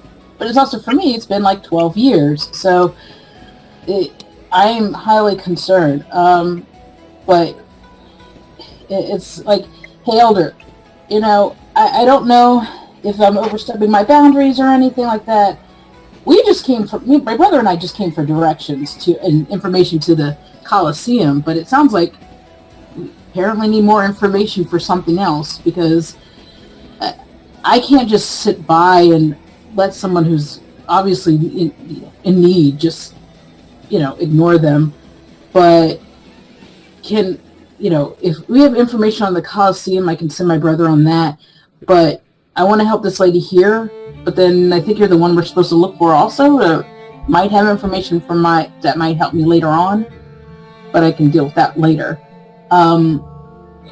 So if you have a quick sec for the rules for the Coliseum, and for me, mine's simple, and then I would like to help this lady out, because, Well, the Colosseum is in the middle of the city. Once you see it, you wouldn't miss it. It's a round, circular structure. Very big. Quite different from the rest. You would not miss it once you see it. And I kicked my brother, like, really? It's that big? Duh. Is there, like, the competition, is there any information on that? Like, it's not a fight to the death or anything, is it? Or is it just slight wounds, or what's that for the... Well, I never been to any tournament. I never been there myself. But if you go there, maybe the people there might, you could ask the people who organize such event, and they might give you details. And I appreciate your help if you do help. He looks at Mariana, this lady finding her younger brother, and I'll make sure you get paid for your services. I look to my brother and say, hey, some things are worth more than just, money.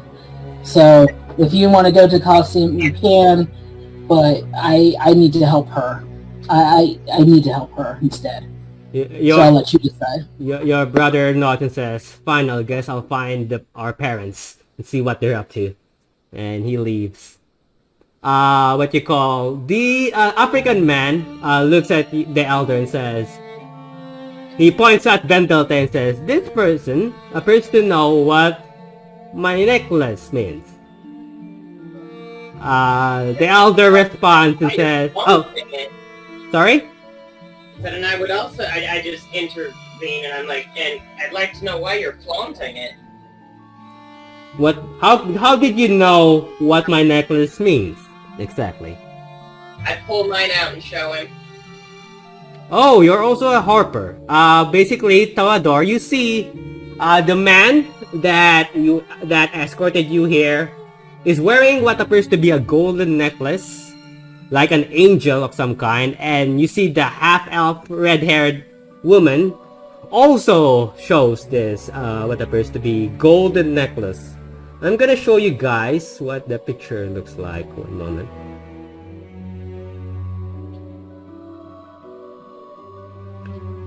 You guys see something that looks like this.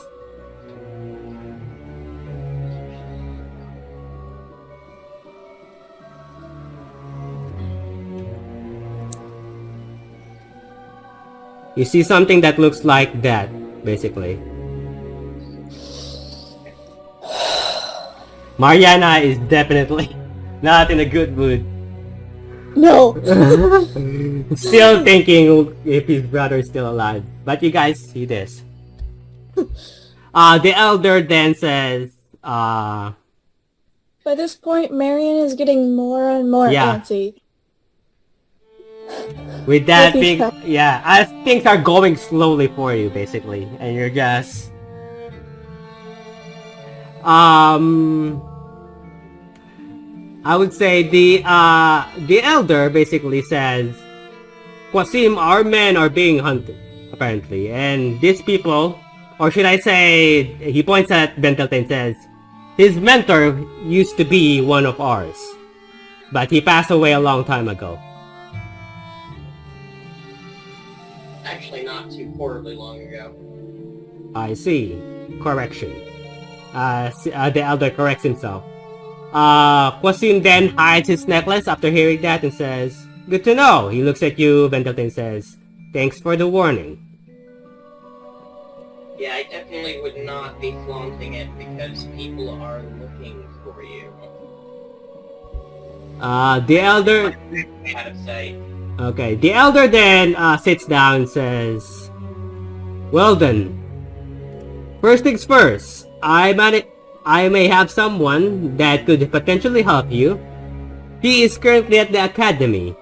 Her name is Lady Trisvana.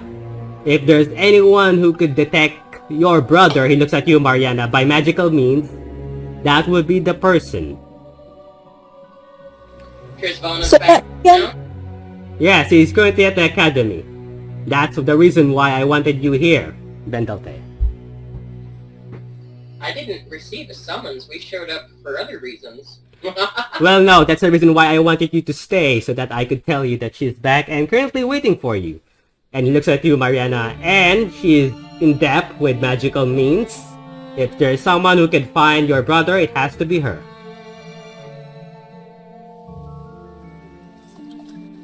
Okay, where's this academy? I We can gotta show go. you. I've already been there. Take me then. He's dead at this point. We have until sunrise. Well, maybe not until then, but he said that he would be dead by sunrise, so we still have the night to find him. But That's then what he said. he also did not know where he was. The elder looks at Qasim and Toador and says, "And Qasim, who is your friend here?" "Ah, this is the son of my friend, basically. And I believe his name is..." And he gestures for you, Toador, to introduce yourself. And Toador, introduce yourself and then describe what your character looks like, basically.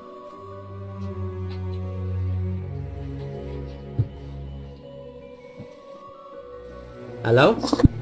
Hi, Todor. Mm-hmm. He's almost 6 feet tall. Quite buff. Like 250 pounds. He's got burn marks up half the side of his face. On his shoulder. Dark hair, keeps it in a bun. It's really long. Clean shaven. Generally, if he's far away, then he's intimidating. As soon as you get up close, though, he has a very soft, human-looking face. So he's not scary once you get up close at all.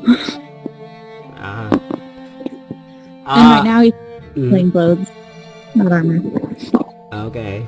Miso, describe yourself. Describe your character as you join the group, basically. Miso is about 6'2", 200 pounds. She is a tabaxi. She's, she's pretty well, well off. She's not like a noble dressed, but she's very comfortable dressed. She is highly curious of all any books or everything, so she doesn't see any around here. But yeah, so she's like golden with some brown patches. Yeah. Unless it's physical, yeah. She's about 35-ish. Okay, Vendalte, describe your character so the others could know. I am about 6'2", I believe. I have red hair, lightly tanned skin. I have a large hawk or that's perched on my shoulder. His name is Kohaku. And I am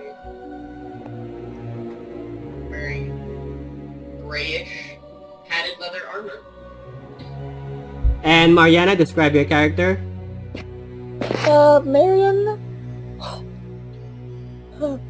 Marion is a human. She has really curly black hair.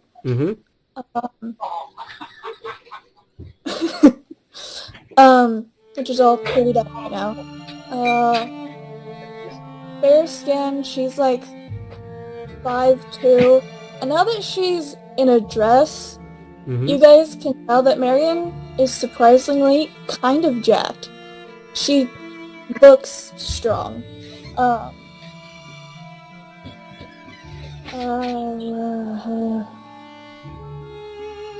For this moment, she's wearing like a velvet, long sleeve, like wraparound dress thing. It's tied off and really glittery, like shiny, hair pins. Okay. Anything else? Anything else? Oh, green eyes. Okay. Like, So as that is happening, basically, Darella, you do see Karim basically gesturing. You see people leaving. Basically, Darella, you see people leaving the elder's office. You see a cat folk, basically a cat, walking with its two hind legs, leaving the establishment of the elder. And basically, you see Karim wave at you, Darella. And I'm guessing you join. You approach. I'll go over there, Kareem. Sorry. I'll go over to him. Okay, it says, "Hey, what's up?" Not much. Just looking for Spindle Thing. Oh, they're upstairs talking to the elder. Oh, okay. So you join up and you see what appears to be another figure opening the door as this young boy escorts you. Darella, describe your character and what she looks like. I'm about 6 foot tall, long blonde hair, wearing a white robe with green and gold inlay. I have green eyes. No, gold eyes. Mm-hmm. About it. Okay, so basically,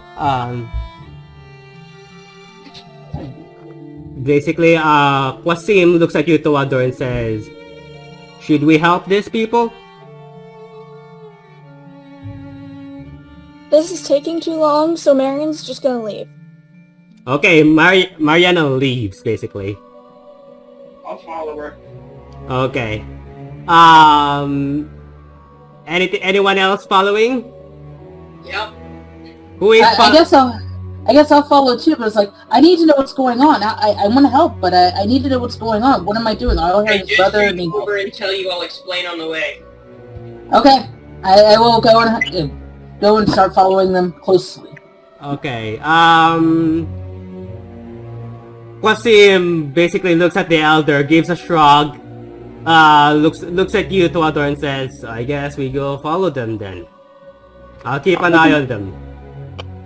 The elder nods. What about you, Tawador? What do you do? Do you? If I stay, the elder gonna give me like more information. Well, I was going to explain, and then they all left. So, just follow them, and then maybe you'll get information. I have Qasim will let you know the details. Okay. So you guys, okay, you guys all follow. Vendate, do you lead Mariana to the academy? Yes, that's the first place we're going. Okay. After I convince her to quit running off on her own. Mariana, what about you? You're just dashing away. What do you do? Oh, Marion, Yeah. again, I'm doing great. Yep. Very much in panic mode. She has gone beyond fear at this point. She's Mama Bear mode. Okay. So, Her focus mhm. just find Avery. Are you accompanying me to the academy? Yes, Okay. that is a place to find him, so she would be following you. Okay, so Vendate escorts the party and the other two people, new people, to what appears to be a giant building, basically. Like a chapel. You see this Gothic chapel that has spiky towers that goes on a point. It has this white stone walls and red tiled roofs. That looks like something that looks like this. Basically.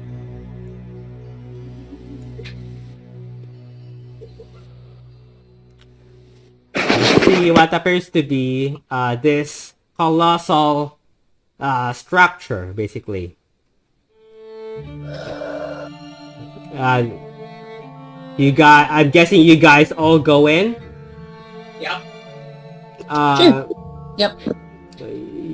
The door opens and a woman with basically, or should I say a city guard basically opens the door for you and says, yes, can I help you? I am here to see Tristana. Okay. Dornwood, and she has requested to see me.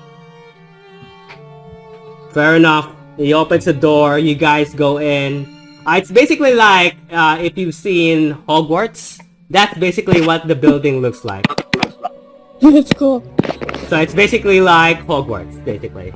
It's like a magic academy. There are no students. It's basically like a dorm-style school, where basically the students have rooms inside this said academy.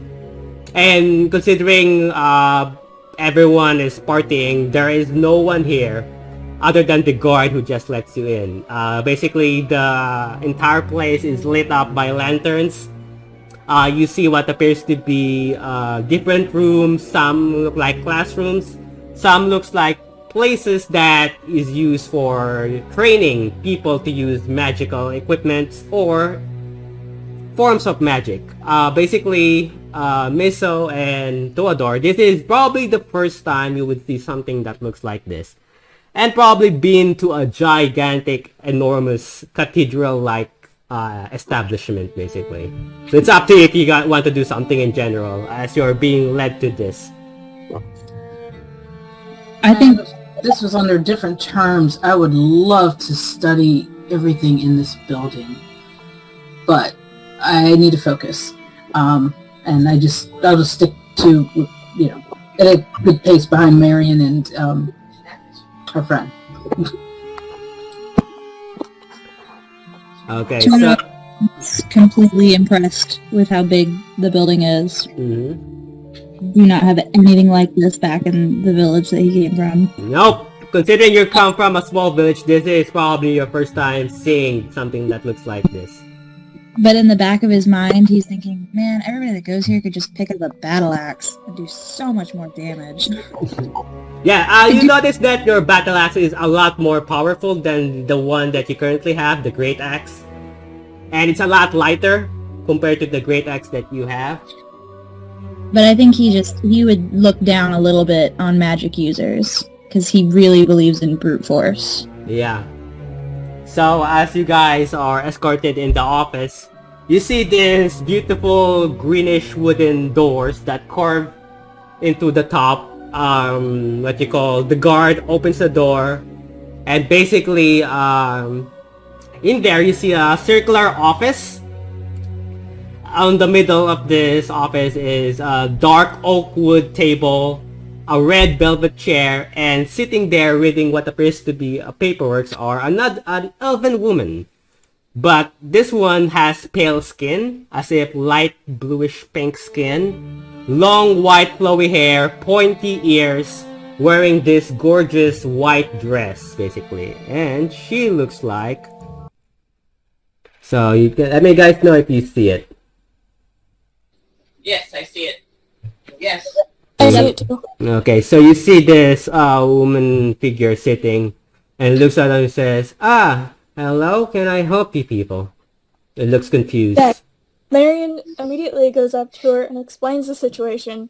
She just listens silently as you... And when she finishes, she goes, and I need help. I only have a name, maybe a library. All I have is a name.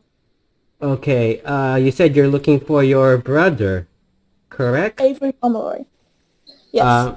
Do you have anything that might belong to your brother? Would I? It's up to you. Would you? You know your character more than I do. Do you have something? I mean, technically I don't have anything of his in my equipment. Because if you want me to help you find him, I need something that might belong to him. And maybe I could use some magic to... I don't know.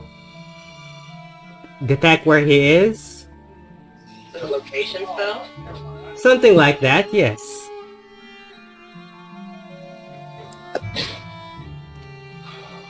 He looks at all of you and says, Marion, you left a bunch of your stuff back at the tavern where you rented a room. Do you have anything of his in your pack there? No. But I have a signet ring. It's our family ring. All of us should have it. Well, I guess that's good enough. She shows her hand. Marion takes off the signet ring and hands it to her. Okay, she's gonna roll a magic. What you call? While she's looking at it, she looks at you and says, "May I please know your name?" She looks at you, Mariana.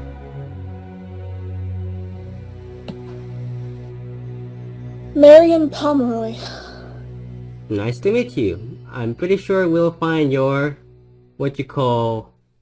younger brother soon, so don't worry. I will try my best.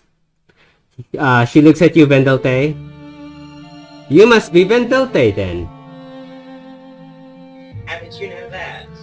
The elder told me you were looking for me.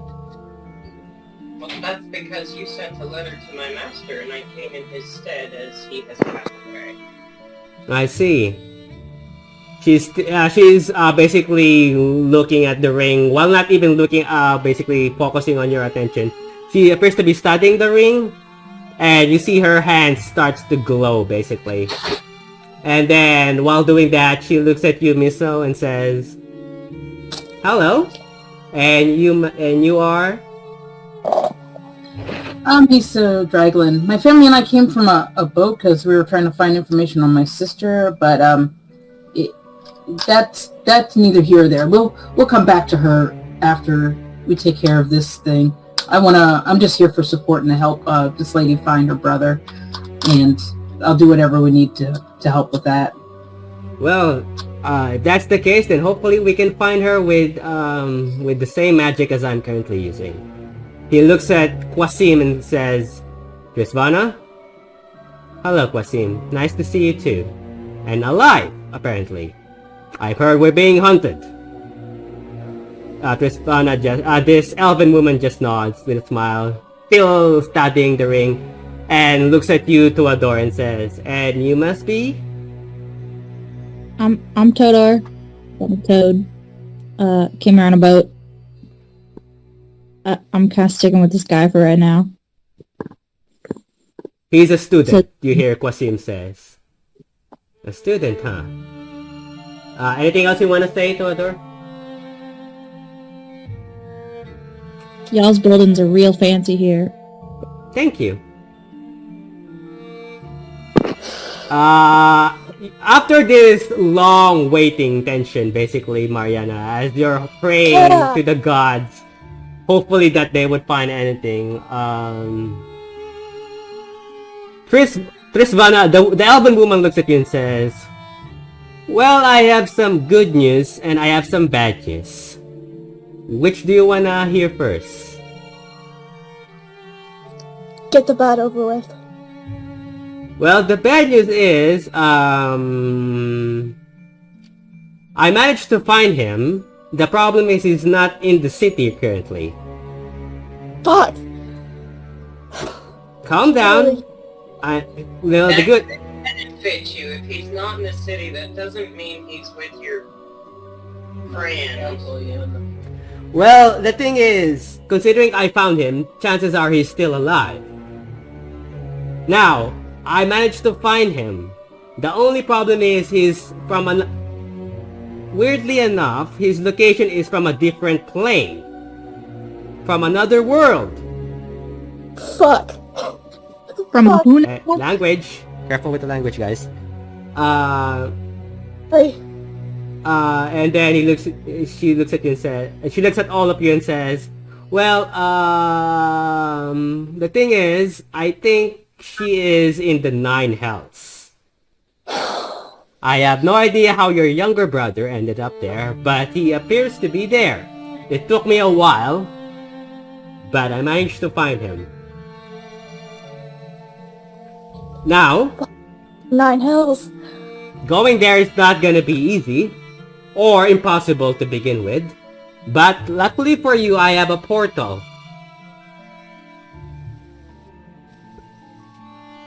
that can lead you to the 9 hells. You're saying we have to go where?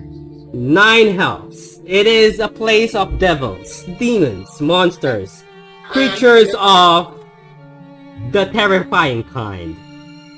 Far away from here. My previous master of blood hunters, so you know, the 9 hells is kind of our thing. Well, I'm pretty sure Master would have been there before, but let me warn you that the things there are not pleasant, friendly, and nice to begin with. They usually like to eat people, elves and humans to be the exact. I'm not sure about your other friends here, and he points at the tabaxi and the orc. I guess we'll find out if they're tasty. I look at the others who have just recently joined us, and obviously I don't expect them to follow us into the 9 hells, as that's not quite what they signed up for when they offered assistance, but I will ultimately leave it up to them. Okay, what do you do, Miss Toador? I would love the chance to beat the crap out of a demon. Hey, my village burned down when I was a kid. I'm used to a little fire and hot heat. I'll be fine. I just want to say, oh yeah, what is it, Mariana? I have to get my armor. And supplies. Definitely get supplies. We need to prepare for we need weapons and stuff to combat demons. Does anybody actually speak, like, what do they speak in are you talking in tabaxi, what you call miso as you're talking, or are you talking miso, common? yes, as miso. Oh, miso. I'm asking the Trivania of what they speak, the language that they'll speak in the 9 hells mostly. Yeah. Just so it's abyssal. I don't know that. Abyssal or infernal. Trisvana would say, basically. Give me a sec. I'm gonna do this. One moment. Change it.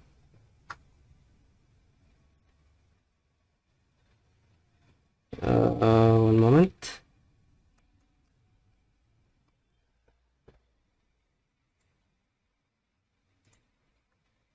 So what do you guys do, basically? Do you guys go to the shop?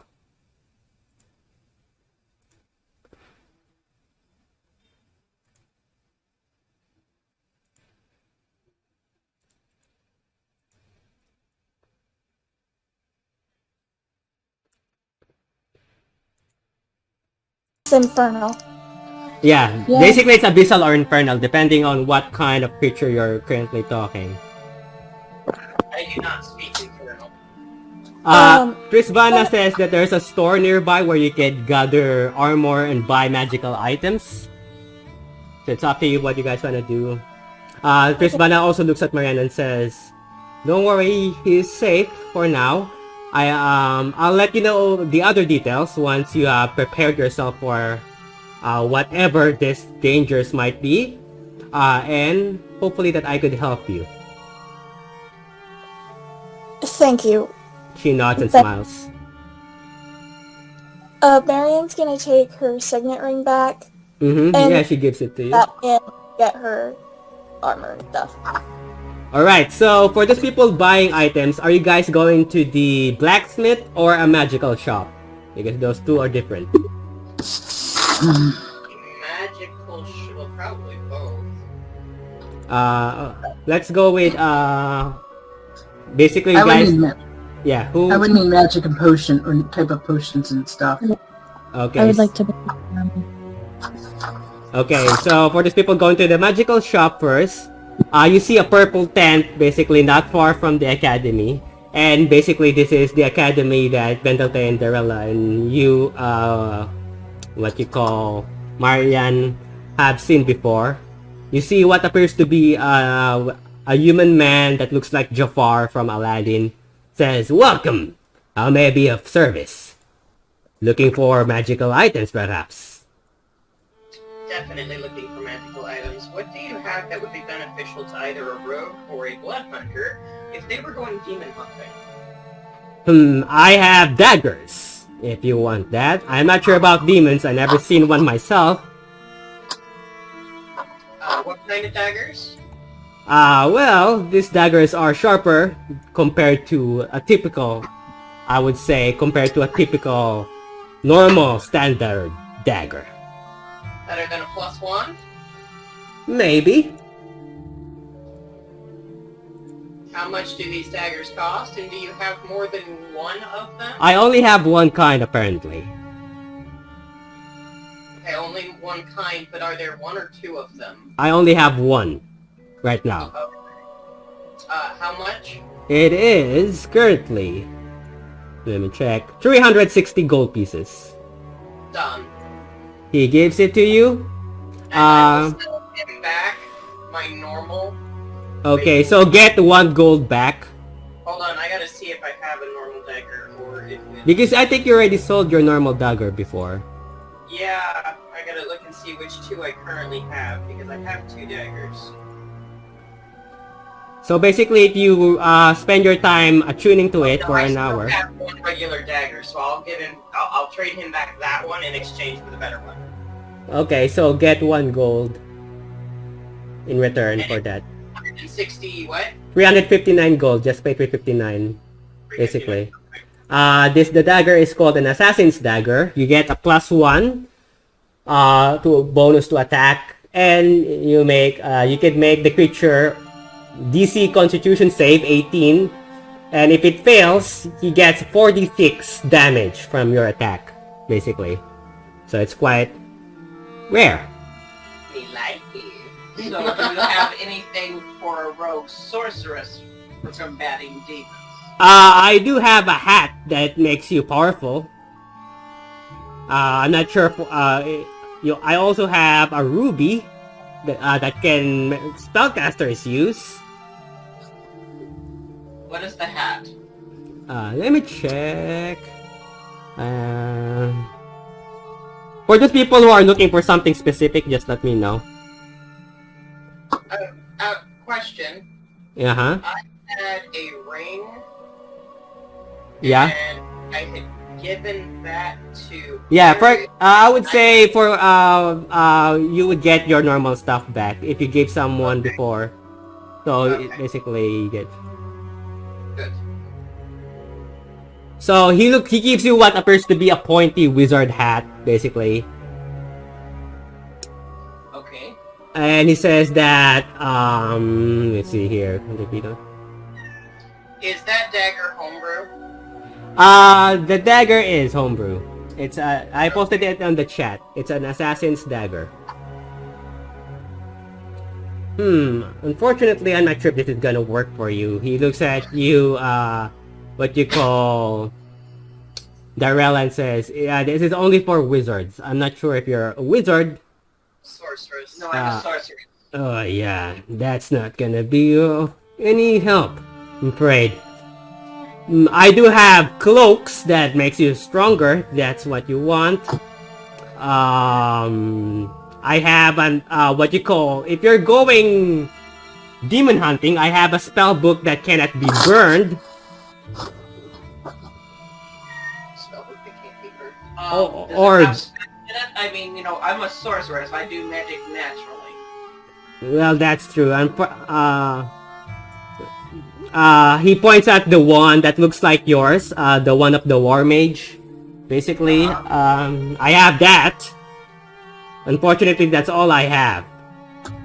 He looks at the other two, like Miso and Toador. Yes, can I help you too? Looking for something specific? Oh, I am a wizard. I would like to actually then let me buy that dagger then, and Oh no, it's not a dagger. It's a hat. It's a hat of wizardry. It's a hat. A hat of wizardry. What does that actually do? Sorry, I missed that. Basically, he says that it could become your arcane focus for casting spells, as well as It can help you cast certain cantrip spells that you do not know. How much for that? That's only for 60 gold pieces, and it's all yours. I'll take it. Okay, so it's a Hat of Wizardry.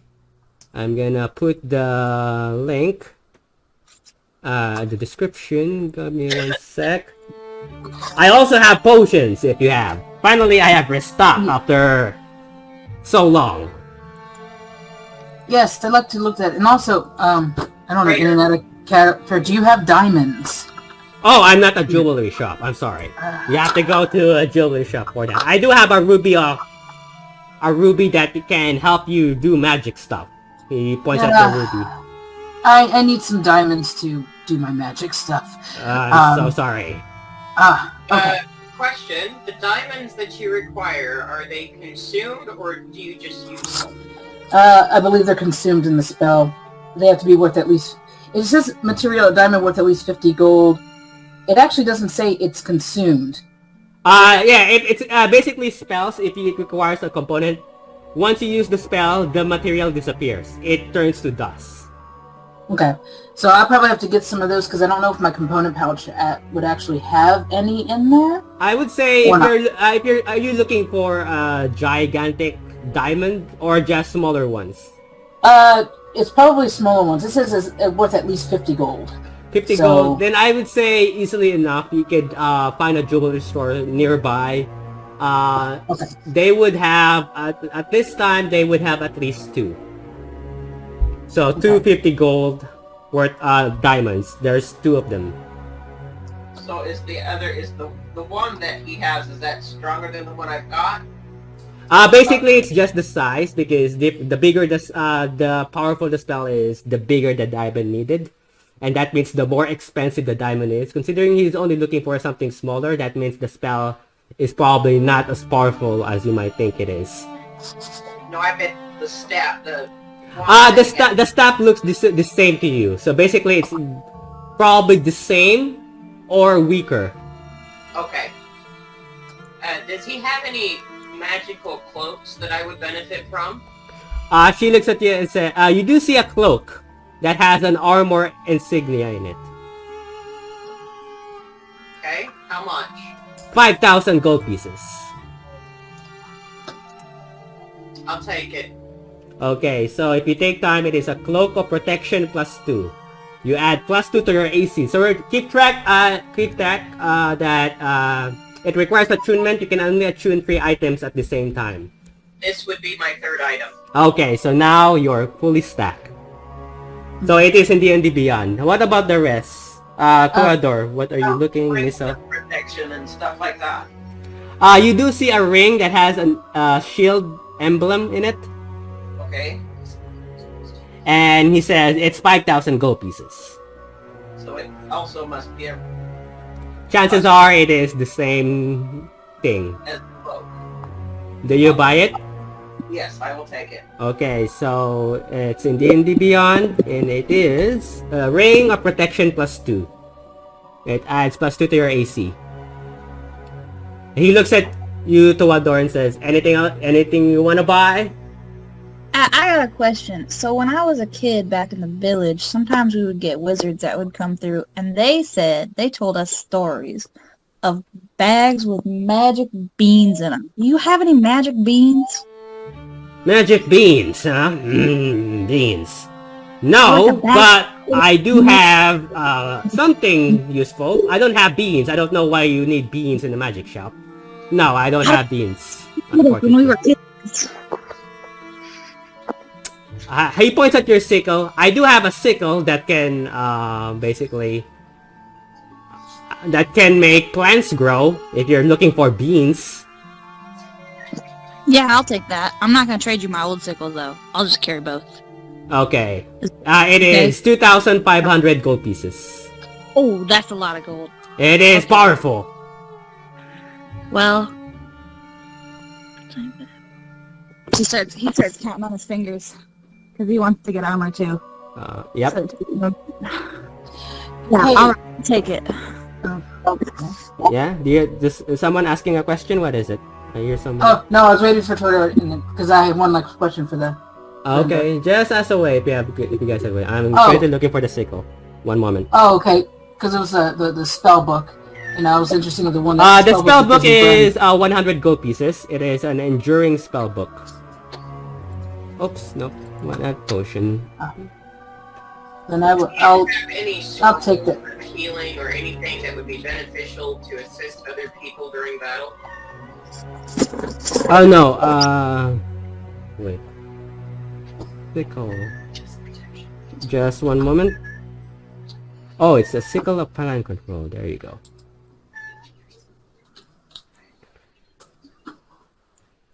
One moment. So, Toador, this is the sickle. I put it in chat. So, if you spend an hour, it is a sickle of plant control. It's a +1 sickle, and you can cast Entangle as an action. Cool. So that's 2,500 gold pieces, and remove that. So if you're buying the book, it is a book of, it is an enduring spell book. It's 100 gold pieces. Do you buy it? Yes. So so basically it is immune, it's a book that cannot be burned or drenched in water. Does it have any spells written in it? Nope, it is empty, but you can transfer all of your spells in it. Okay. Easily done.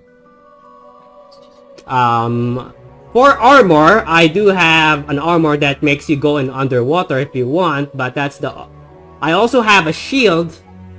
I do have a gauntlets that makes you stronger. Nah, I'm just gonna get real armor. No offense, but you know. Okay. Sure. Unfortunately, that's all I have for armor. I do have healing potions. I currently have 6 regular healing potions and 3 greater. Who all currently doesn't have any healing potions? Currently, all of you do. If I'm not mistaken. I have 1 greater and 2 regulars. Yeah. For the... I would like to purchase 1. Well, does anybody else want to purchase any before I purchase any? I want to purchase 3 greater. Depending on how he has, I want at least one additional greater. I mean, we don't know how long it'll take to come back. Yeah, for 3 greater, that's gonna be 600 gold pieces. That's okay. I'll just pass.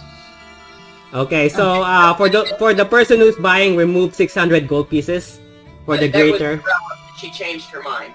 Okay, you changed your mind. Okay. Yeah. Anybody else going to? Yeah, I just want 1 additional one. I just want 1. Okay, so remove 200 gold pieces, Okay. and you have add 1 greater healing potion to your. Mariana, what about you?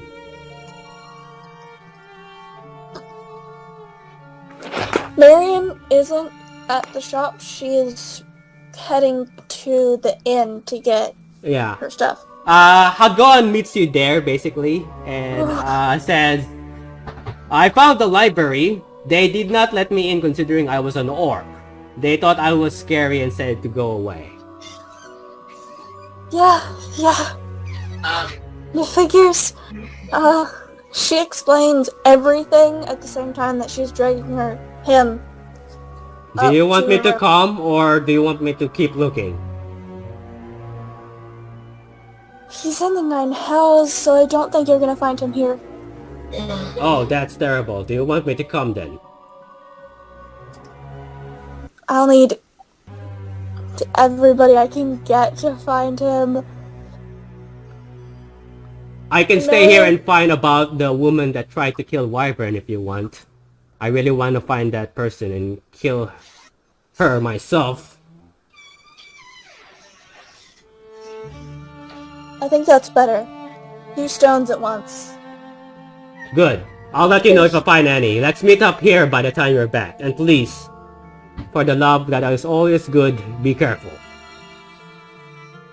I'm getting my brother back. I know you will. And he pats you at the shoulder, and then leaves again, basically, to see what you can find. You gather your stuff and probably meet up with the party, basically. Okay. Anyone else buying stuff? I will zip over to the jewelers to get the Yeah, 2 diamonds. Yeah, and easily enough. You pay 100 gold pieces for 250 gold pieces diamonds. So that If could. everybody else is done purchasing health potions, I'm going to buy everything he's got left. But only if everybody else has what they want. Yeah, I'm not gonna buy anything. I'm good. Okay, so are you buying all the healing potions, Vendelte? Yes. So that's 50. Oh, Matt. 50. That's 6 regular healing potions, and 2 greater basically. So that's 50, 50, 100, 200, 300. 700. No, because each regular is 50 gold pieces and a greater is 200 gold pieces. So So that's that 400 plus 300. That's 700. Oh yeah. Sorry, I hate math. Yeah, 700 gold pieces. There's also an armory or a blacksmith nearby. One moment. And then I'm going to give everybody 1 regular healing potion, and I'm going to give Marion 1 of the graders to replace the one that she used up before. Okay, so Marianne, 1 greater, and for the rest of you, add 1 regular to your inventory. One moment. This stuff.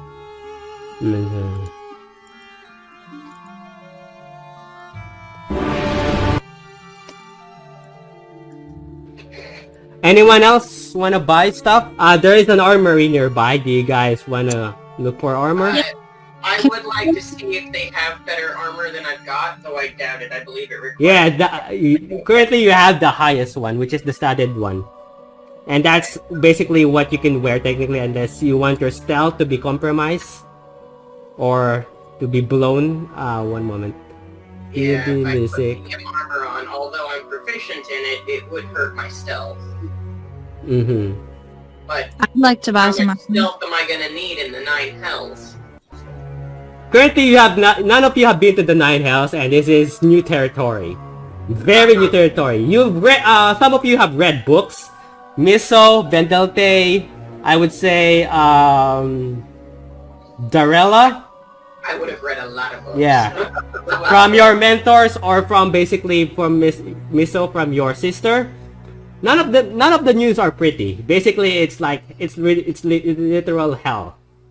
That's all you have gathered from it. It's basically entering hell itself. So for armor, I'm gonna show it to you, and you guys will know the details. There you go. Buy away. What do you guys want to buy? Just let me know. And then the gold. The +2 ones and +3 ones have components. So technically you have to gather them before you can buy them. Yeah, I can't buy or use any of those. I'm good with what I'm wearing. Technically the +1, you could buy that, the +1 ones. The +2 and +3 one both need components. So that's for the armor. Anyone buying armor, or are we gonna move to weapons for the basically for the... I think I'm okay. No armor for me. How about weapons? There's also weapons in the forge, in the armory or in the blacksmith. You good with? Are you guys good with that? I'm okay. I do have a question though. Do I need to attune my axe? Yes, you would. Will I have time to do that? I would say from what is going on currently, from the docks, walking all the way from the city town square, walking all the way to the elder, and then walking all the way to the academy, walking back to walking outside to buy stuff. From that point, yeah, you would have. Okay. So, yeah. What is I it? would like to look for a longsword. Yep, you're currently in one. Okay. What do you want? It's in the I screen. would buy...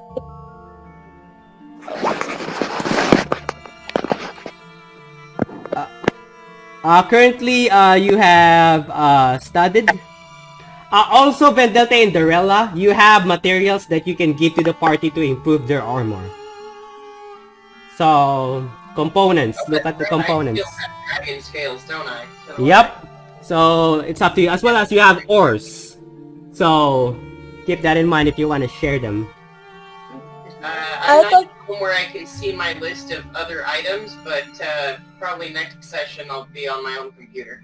Okay. Marianne, what do you want? I'd like to buy a longsword. Oh. Okay, one moment. A longsword. If I went to a dressmaker, would they be able to make robes for me out of my dragon scales? It's gonna take them a day to do that because it's gonna take them a day. So you have to wait a day. So basically, he won't be able to finish it today, technically, because it's gonna take him time to forge the materials. Longsword. It'd be ready when I get back. Give me a sec for the longsword. You see something that looks like that? Yeah, there you go, Marian. Okay, just 1 second. Yeah. For the rest of you, feel free to see if you wanna buy some weapons, basically. And then if you buy, just deduct the gold.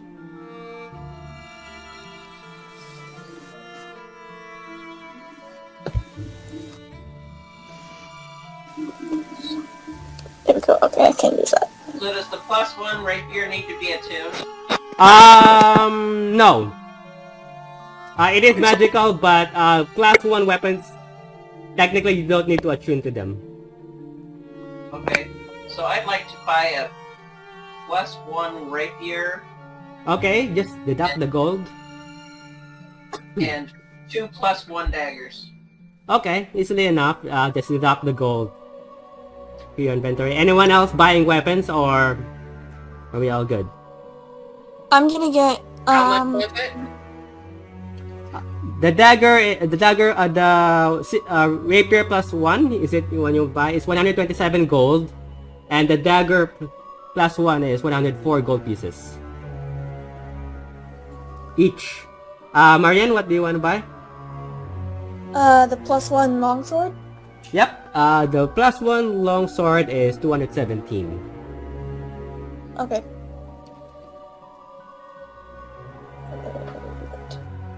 Anything else, guys? Or are we all good? How about Miso and Toador? I'm okay. Okay, Miso? I'm good. Okay. So, is everyone good? Or are you guys looking for anything else? No, I'm good. Okay, so I'm guessing from this point you guys head back. Basically, head back as best you can to the academy. You guys are escorted back to Trisvana. Trisvana then escorts you to a circular chamber deeper to the underground to this gigantic, enormous academy. You see her basically put her hand in the wall, and a portion of the wall begins to move like a secret door, and revealing next to it, basically revealing what appears to be a spiral stone staircase going deeper to the floor, to the ground. There are stone walls basically on both sides, and she gestures for you to follow her, all 5 of you basically, and you guys walk, and the stone wall door closes behind you guys. It's not dark. There are torches that decorate and lights up this entire chamber. You see a circular room as you enter, and there are 4 stone pillars surrounding this round chamber. In the middle is what you believe to be a teleportation circle. I'm guessing for most of you, you've seen one. Basically Miso, Darella, Vendelte, and even basically for the most of you, you have seen one. And you guys see something that looks like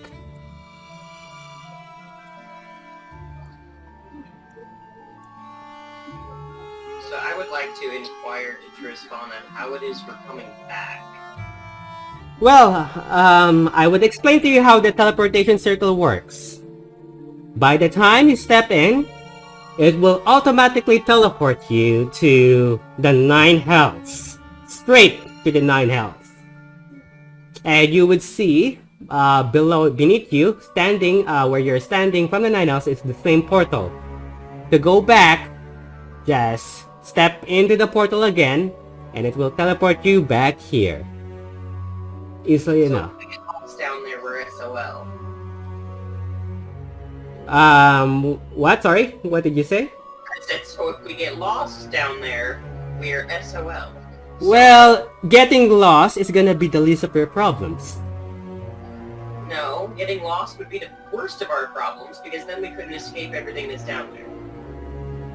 Well, I would say, good luck. You just must and doesn't know what to say. It's a big place. I do have a friend there. She is currently a merchant lord of Dragosha and an ambassador. If you need help, she'll be happy to help you, but she could be a little bit fisty from time to time. Her name is... one moment.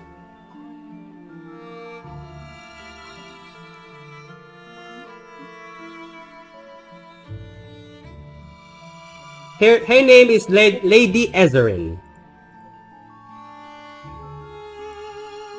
Yeah. I'm gonna put that in chat. If you want details, basically. I'm gonna put that in chat so you guys can know.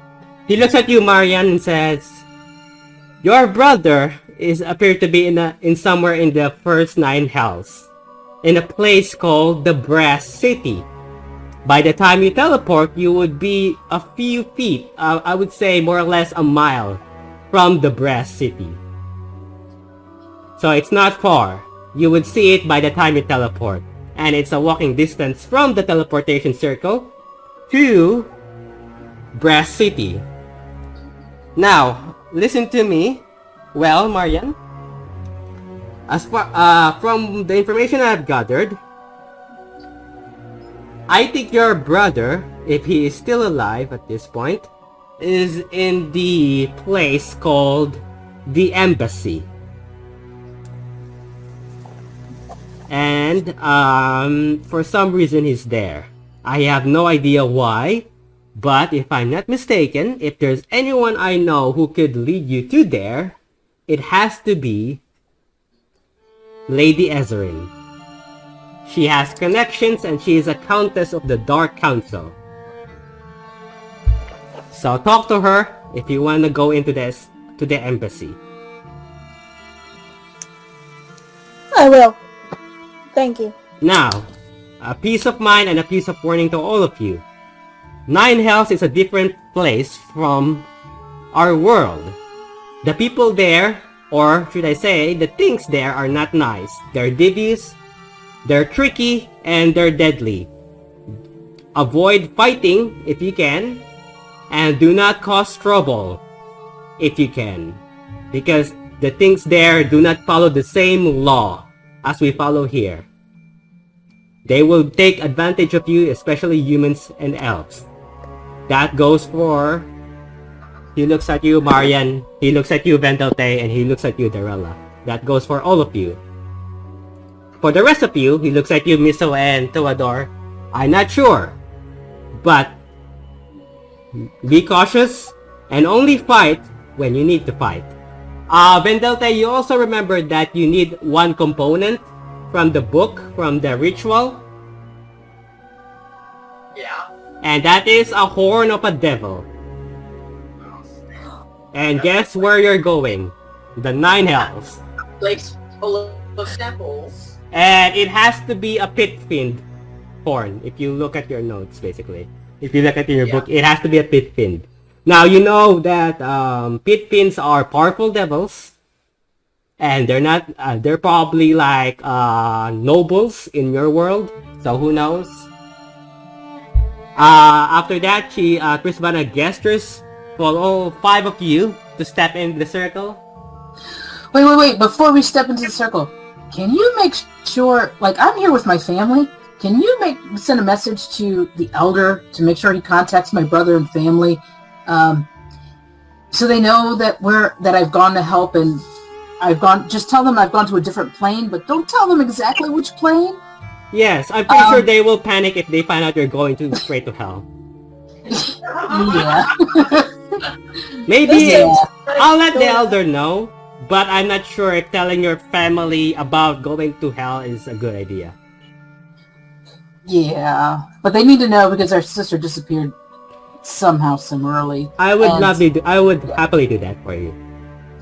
Thank you very much. No problem. Anything else you want to do? Because this is the point where if you go here, the portal is gonna take time to recharge.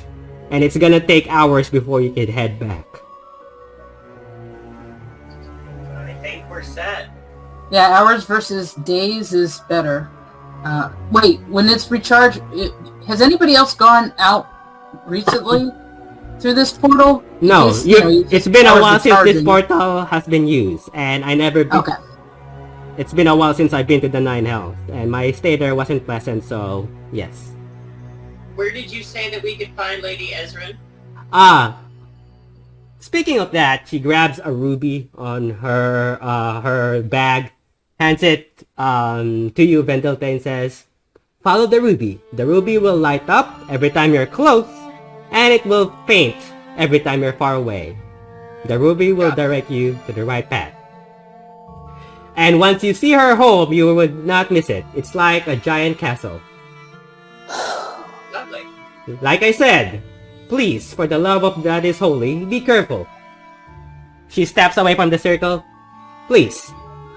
Everyone, he gestures for you to guys go in. Do you guys go in?" Yes. Alright, so you guys all step in this, basically this glyph.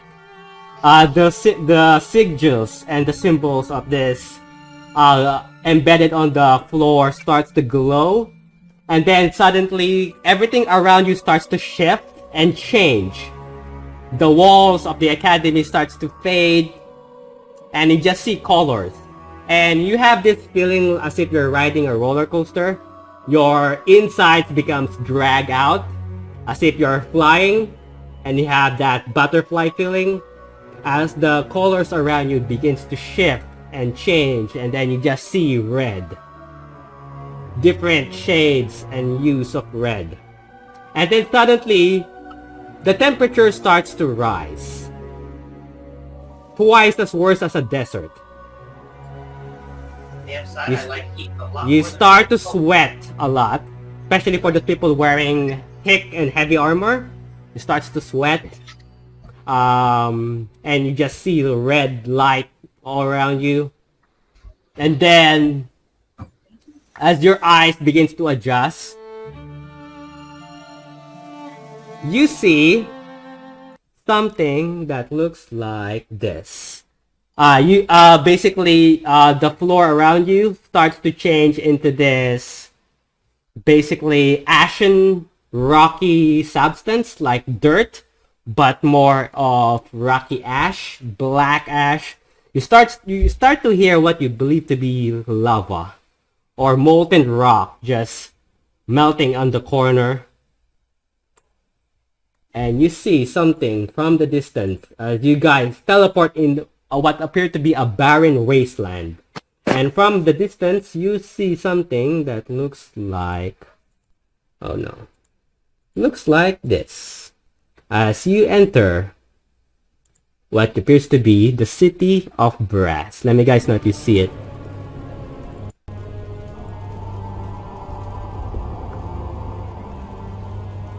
You see things flying by, what appears to be goblins or devils with horns and bat-like wings. You see plumes of smoke, and you see lava flowing molten rock as if these rivers of molten rock, basically like water. Basically, you see mountains from the distance. The sky itself is just this orange-red glow, as if it is stuck in a constant sunset or sunrise. And as you entered what you believe to be the 9 Hells. Nice. Lovely.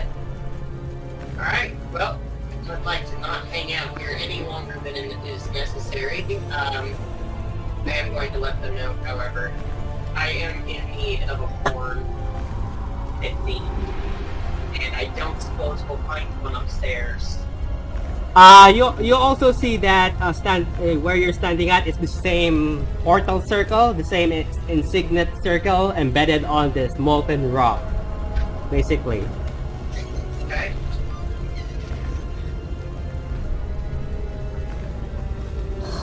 Okay. Yeah, what do you guys do? Our best bet to find anybody is to go to the Brass City. Okay. Or, I assume that's the Brass City. Okay. Vendelte, the ruby starts to glow. Faint, but it starts to glow. We will follow the direction it says to go. Okay, let me guys know if you're doing something in particular. So you begin to enter the city streets and you begin to see different creatures. Terrifying creatures that you have not seen before or you only seen in books, basically. Most of the people here, there are no humans so far, and the only human is Marian, basically. You see tieflings with horns and tails. You see devils, basically of different kinds. You see what appears to be previously a fire genasi, with those people who have orange-like skin and their hair is just like a candlelight flickering in the dark. Nice. And as you begin to enter the city, you see something that looks like this.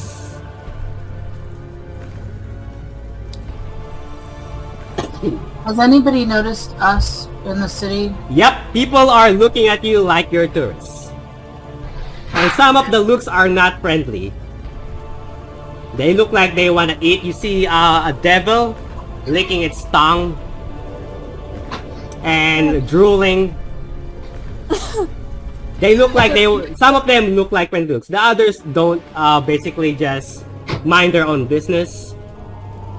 Stay together and keep your hand on your purse. You hear devil saying, "Come, buy my goods. I have plenty of goods." At one point, you see a butcher, what appears to be butchering a human person, as if it was selling meat. All your goods are joyful. Hey, Barry, can we step over here on the corner, like a little bit off to the side?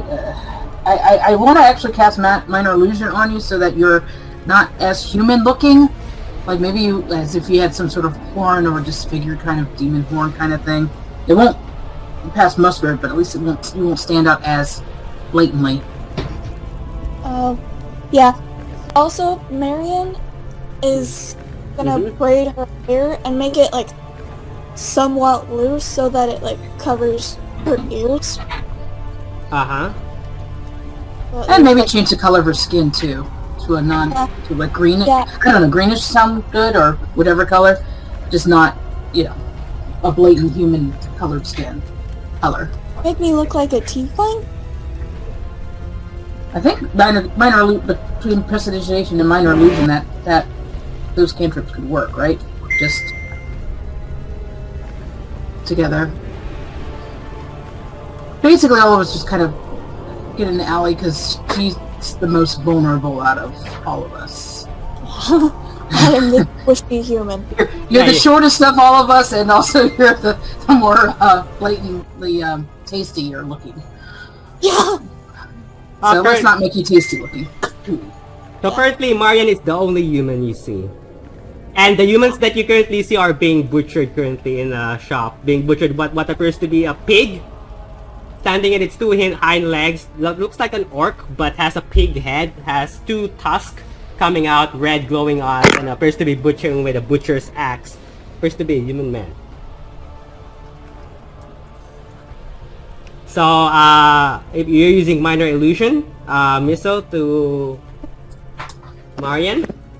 Yeah, okay, and whatever that doesn't cover prestidigitation. That's okay. So remove a spell slot, and Marian, you have become a tiefling. Minor illusion is a cantrip. Oh yeah, so it's a cantrip. Is it a concentration? No. Semantic SM. No, it doesn't have a concentration. Okay. It just has a intelligence or investigation checks. Okay. Spell save DC. Okay, so Marian, your form starts to change to this tiefling form. Where do you guys go? Following the ruby. Okay, so the ruby leads you to what appears to be deeper in the city, basically. The whole place is made of basically the buildings are made of obsidian rock. This dark molten rock like substance. And you see rivers basically made of molten rock, basically. From time to time, you would see skeletons rising up from this molten rock lava and screaming in agony, basically. You would just hear from time to time screams as devils have these long pitchforks pushing them back as they fall. Oh, Jazz, do you need to go? It's okay if you need to go. I just get up really early on Saturdays, like usually around 5. That's okay. all. If you need to go, it's okay. I mean, we're about to end in a few moments, so it's okay. Oh, if it's, I can stay a little longer. Okay, just let me know. You don't need to stay if you can. Okay. The ruby does basically leads you in this giant monolith like house made of this dark bricks, and it does light up, and you see something that looks like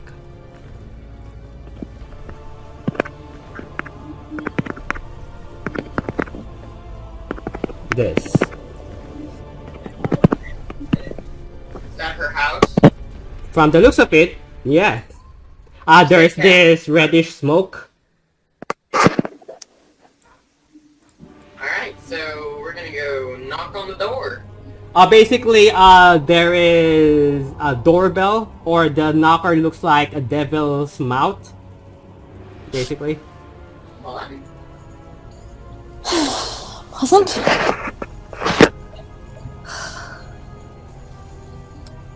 Who wants to knock on the door? Oh, I was already doing it. You knock the door, and as you knock, you wait for a few moments as the door opens to what appears to be a goblin, wearing a butler costume. A small goblin that looks like old. Nice. And so just looks at you. That we've been sent by Lady Trisvana to see Lady Esmond. One moment. Let me see something. So the goblin just basically looks at you with his small beady eyes and opens the door for you guys to go in, and it leads you to this staircase, basically. Okay. He basically he escorts you to a room, like a living room or basically an office. Points at the couch. And yeah. He doesn't talk. Nope. Unless you want to ask him to talk. No, we'll just sit down like he suggested. For the first time in, I don't know how long it's been, Marion sits down too. Okay. You guys wait for a few moments. Let me guys know if you want to do something while you're currently waiting. I'm just looking around the room. Okay. So while you're looking around, technically, it looks like basically the place looks like an office with red velvet couches. Basically, you see plants and you see an office in the nearby. There are candles that light up the place. And then, yeah, what is it? Is there a bookshelf around? Yeah, there are bookshelves. I'd like to just go around and just look at the bookshelf while everybody else is like, sitting waiting. You start to flicker the books and you notice something's wrong with the books. The book covering looks like it's made of lighter skin. It's not thick like a normal book would be. And your make a medicine check. Roll a d20 and add your medicine.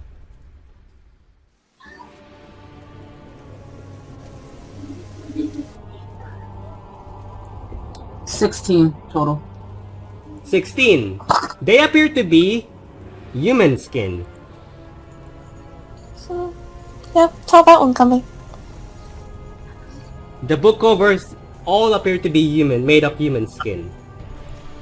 Who has the highest passive perception? I'm guessing Vendate has 18.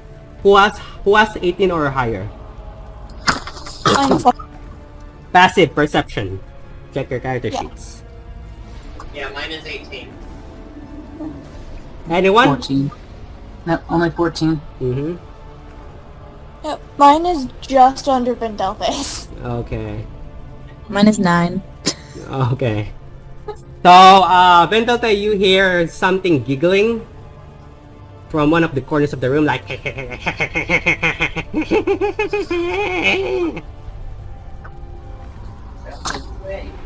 and it's coming on one corner of the room, just a few feet away from the couch where you guys are sitting. This creepy giggling noise. I raise my eyebrow and look over there.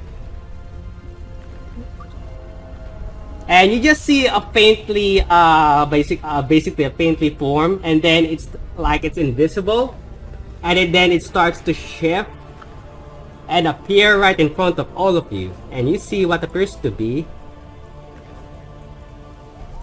something that looks like this. Oh, it's a cute little devil dude. Hey, you look pretty. Thank you. Which one is he talking to? He's looking currently at Vendelte, but he's also looking at all of you guys, basically. Okay. And who might you be? In nice or pretty as in tasty? Which one are you referring to? Both?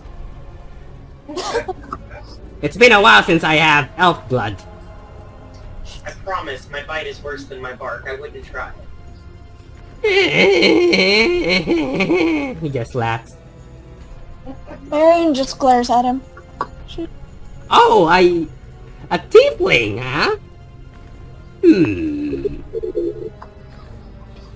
And he looks at you, Miso. And what might you be? You look something that can eat you. like... But I won't. But you look adorable, though. I wish I had wings like yours.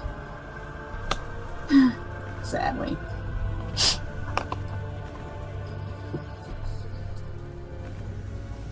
So what do you guys do?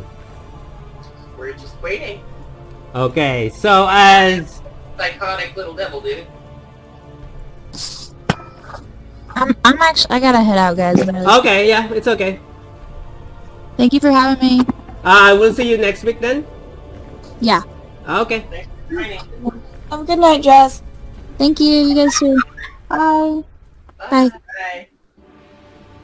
So basically, as you guys are all waiting here, you hear footsteps, 2 footsteps. One is louder than the other.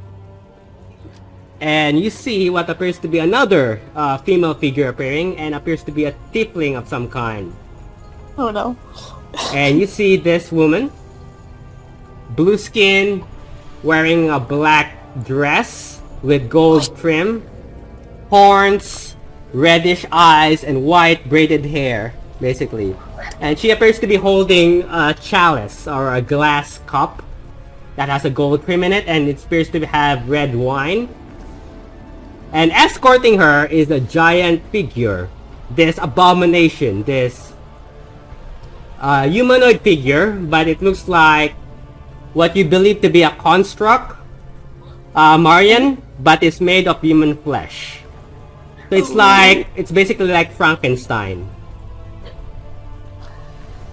This man dish of stitches, thorns and bits. You see this guy escorting her, basically. About 8 feet tall, 8 feet tall, just walking behind her. The female figure looks at you, and he looks at the what you call to the imp, which is the red devilish figure standing on the corner, and says, "Minx, why don't you leave us alone?" "But I want to see them." "Go!" Minx fades away and poops. The female figure then sits across you guys from a leather couch and says, "Why, hello. How lovely to meet all of you guys. May I have your names then?" Marion Pomeroy. Pendleton Thornwood. Jarella Dragon Test. He looks basically Theodore introduced himself, and he looks at you, Miso. Miso Dragline. Hello. "My name is Lady Ezrin. I've heard from a friend of mine that someone is currently looking for me. By the way, Marian and Bendelte, you know that he's a merchant lord. So chances are you're gonna need her vote by the time you guys go for the election. But right now that could not be your priority." Okay, Just, actually, Mary would have given her full official name. Okay.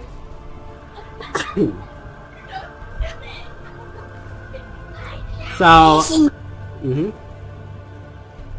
Sorry, ignore me. I knew she was in my list that I wrote down when you were telling us about all the merchants. yeah, he is one of the merchants that the elder mentioned. Yeah.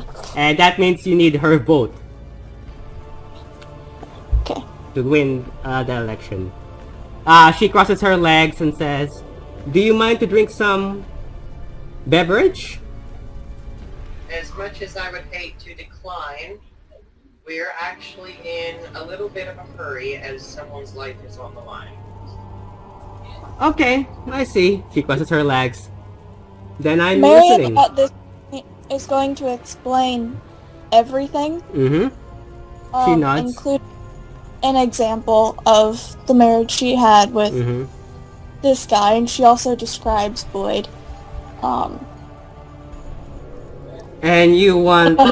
and what do you want me to do exactly? We just need to know how to find him. Well, you did say that, what you call Trisvana did mention to you that your younger brother is currently at the embassy. Yes. That's where we were told he was. Well, here's the problem. The embassy is a bit of a strict place. I may have connections to get you in there, but it's not gonna be easy. I might need time and resources that I can manage. And I would say a little exchange for that services, for they're not very easy to acquire.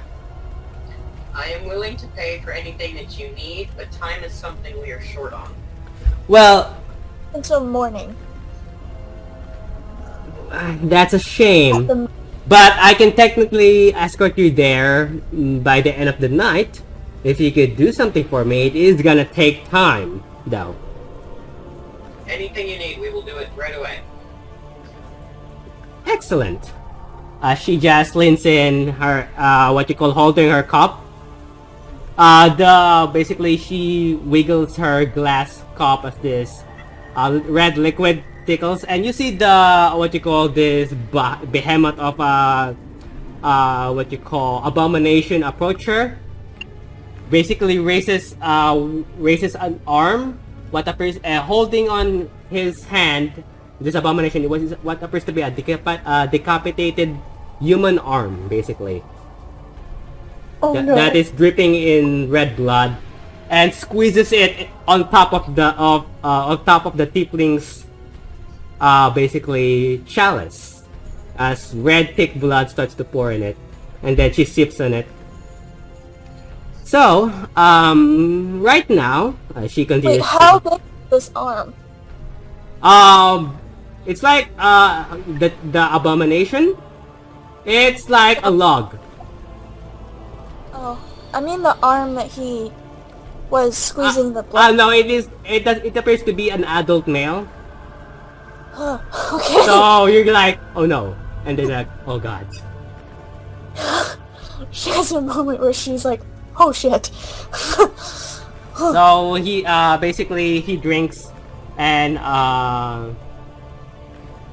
she says, currently I'm about to attend a party at the palace of the Brass City. I was invited by the queen.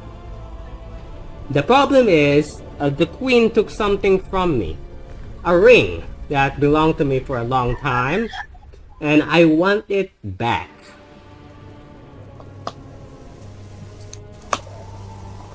I'm sorry, who has Can we do that? The queen of the Brass City.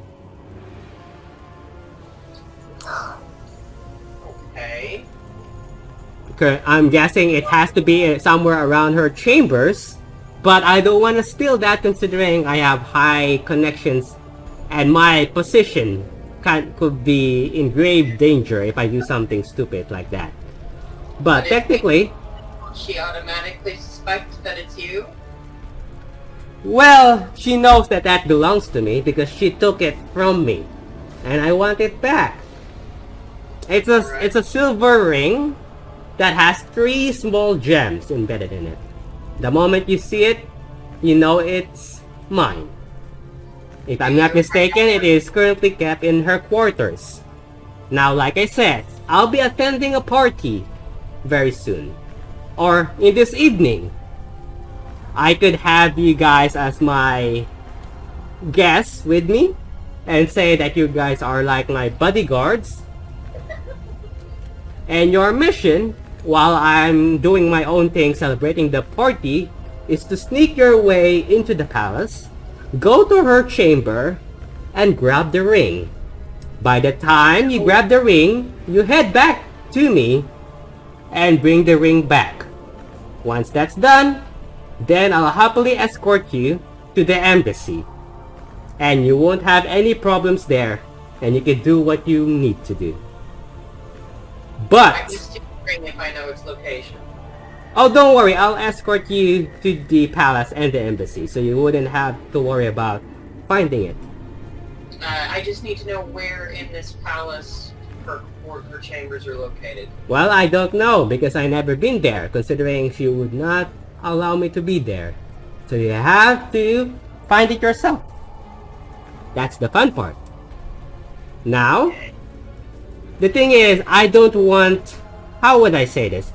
I don't want anything that could lead back to me. Because if you're caught... They'll never know I'm there. Good.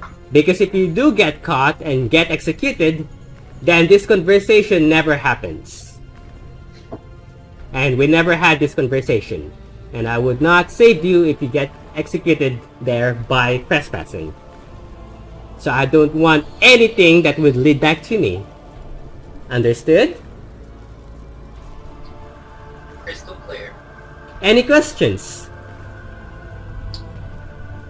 No, I think it's pretty When are we clear. leaving? We can leave in a few moments. 5 minutes. So, while she goes and gets ready, I'm gonna talk to everybody else. Okay. I'm not gonna put anybody on the line since technically I volunteered for the job, but I will need Dorella's help. With my stealth and my pass without a trace, I can be super quiet, but you combine that with her invisibility, and I should be free to roam the castle to find her chambers and the ring.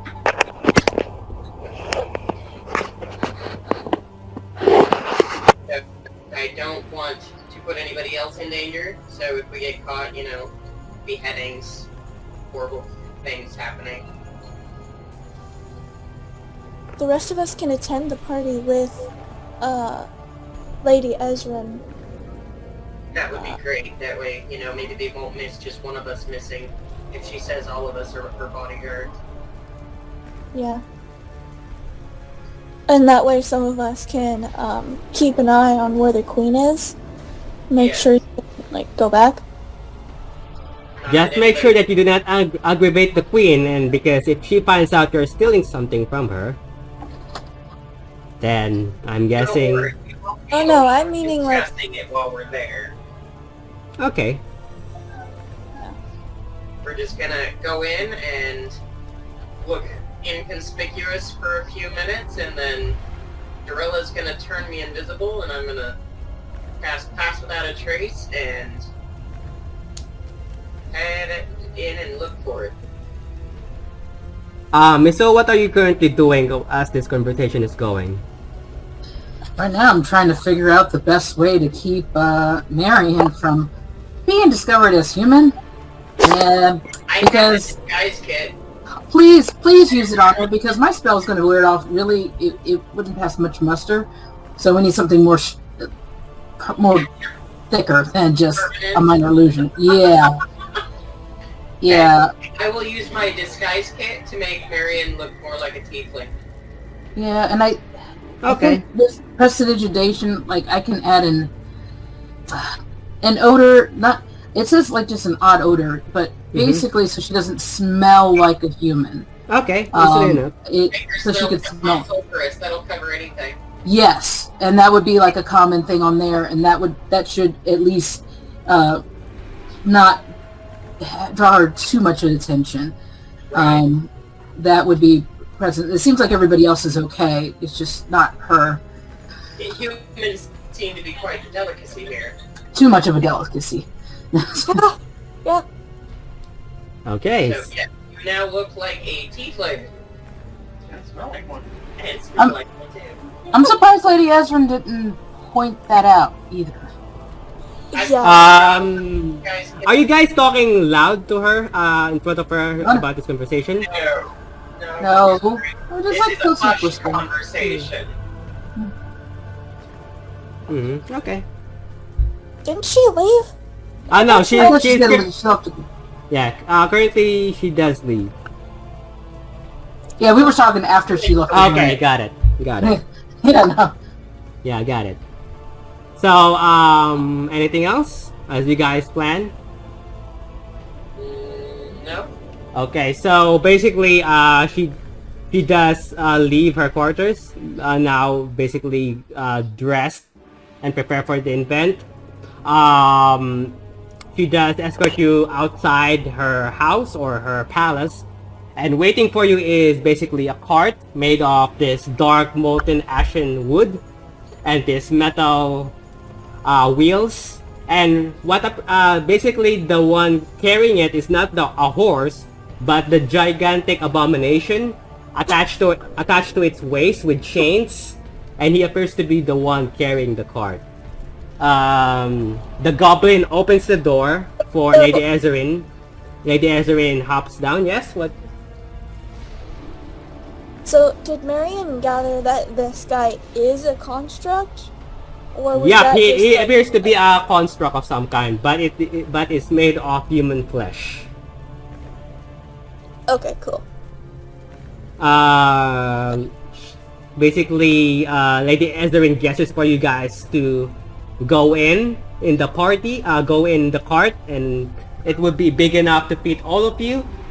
the door closes behind you as the goblin closes it, and then you guys begin to head deeper to the Brass City as you guys enter the palace itself of Brass City. And with that being said, that is where we're gonna end the episode.